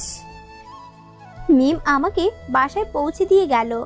রুমে এসে কান্না করতে লাগলাম। কিছুক্ষণ পর বাবা মা আমার রুমে আসলো। মা, তুই কি অসুস্থ? মিম তোকে বাসায় দিয়ে গেল। এ কি, তুই কান্না কেন করছিস? কি হয়েছে মা, আমাদের বল। ও আমাকে ছেড়ে চলে গেছে মা। আমার নিজের ভুলের জন্য ওকে হারালাম। কার কথা বলছিস তুই? মা বাবাকে পারভেজের ব্যাপারে সব কিছু বললাম। ওই ছেলের এত সাহস যে আমার মেয়েকে কষ্ট দেয়। তুই চিন্তা করিস না মা, পারভেজের সাথেই তোর বিয়ে দেব। তুই শুধু ওর ঠিকানা দে। কিন্তু ও রাজি হবে না বাবা। তা নিয়ে তুই চিন্তা করিস না। আমার মেয়ে কষ্ট পাবে ওই ছেলের জন্য, তা আমি হতে দেব না। বিছানায় শুয়ে আছি, তখনই কে যেন দরজা নক করলো। মা গিয়ে দরজা খুলে দিল। কিছুক্ষণ পর আমাকে ডাক দিল। মা, এই লোকটা কে? আমি আসমার বাবা। আমি জানতে এসেছি তুমি আমার মেয়েকে ছেড়ে কেন চলে এলে। আমি জানি তুমি আসমাকে ভালোবাসো আর ভবিষ্যতেও বাসবে। ওর যোগ্য হয়ে ওর কাছে ফিরে আসবে। মানুষের যোগ্যতা তার চরিত্রে ফুটে ওঠে। আর তুমি যদি আমাকে অন্য 5টা মেয়ের বাবার মতো ভাবো তাহলে ভুল ভাববে। আমি মোটেও সেরকম নই। আমরা এখন পর্যন্ত আসমার কোনো ইচ্ছা অপূরণ রাখিনি। ও যা চেয়েছে তাই দিয়েছি। ওকে কোনোদিনও কষ্ট পেতে দেইনি। আর আজকে প্রথমবার ও কষ্ট পেল, শুধু তোমার জন্য। দেখো, আমি চাই তুমি আসমাকে বিয়ে করো। তোমার পরিচয় জানার দরকার নেই, আমরা শুধু তোমাকে জানলেই হবে। মাফ করবেন আমাকে, আমি এখন আসমাকে বিয়ে করতে পারবো না। আপনি যতটা সহজভাবে বলে দিলেন, জীবনটা ততটা সহজ নয়। আসমার 1 মাসের যা খরচ তা হয়তো আমি 6 মাসেও আয় করতে পারি না। আর এখন আমার যা অবস্থা, তাতে আসমাকে বিয়ে করা সম্ভব নয়। তুমি আমার অফিসে কাজ করবে, তাহলে তো আর কোনো সমস্যা থাকলো না। কিন্তু আমি কষ্ট না করে কোনো কিছু পেতে চাই না। কষ্ট না করে পেলে তার কোনো মূল্য থাকে না। আমি আমার যোগ্যতা অনুযায়ী কাজ করব।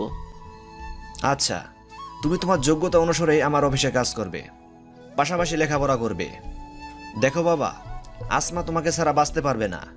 ও খুবই আবেগী একটা মেয়ে, খুব অল্পতে মানুষকে বিশ্বাস করে ফেলে। ওকে কোনোদিনও এভাবে কাঁদতে দেখিনি, আজকে প্রথমবার দেখলাম। দয়া করে তুমি আপনি আসমাকে আমার সাথে বিয়ের কথা বলবেন না, এটা ওর জন্য সারপ্রাইজ।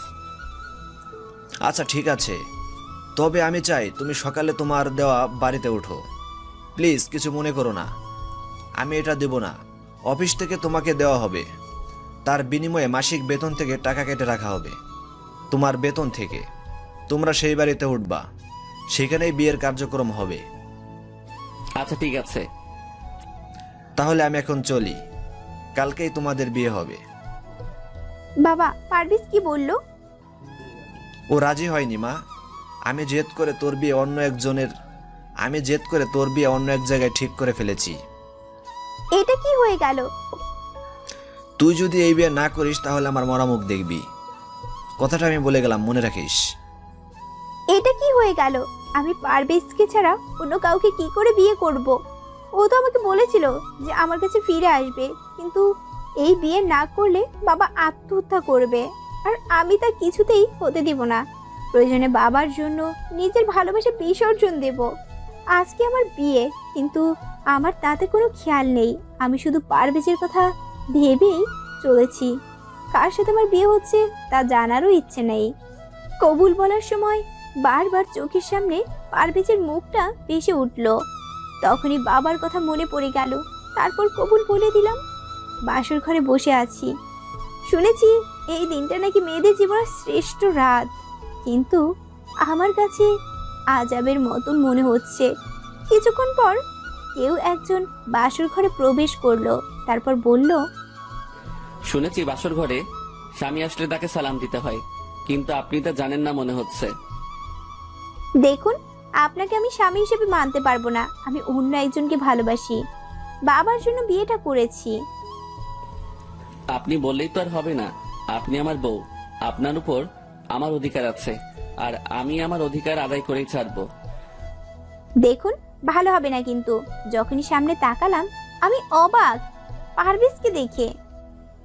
তুমি আমাকে অনেক কষ্ট দিয়েছো, তাই তোমাকে তার শাস্তি দিলাম।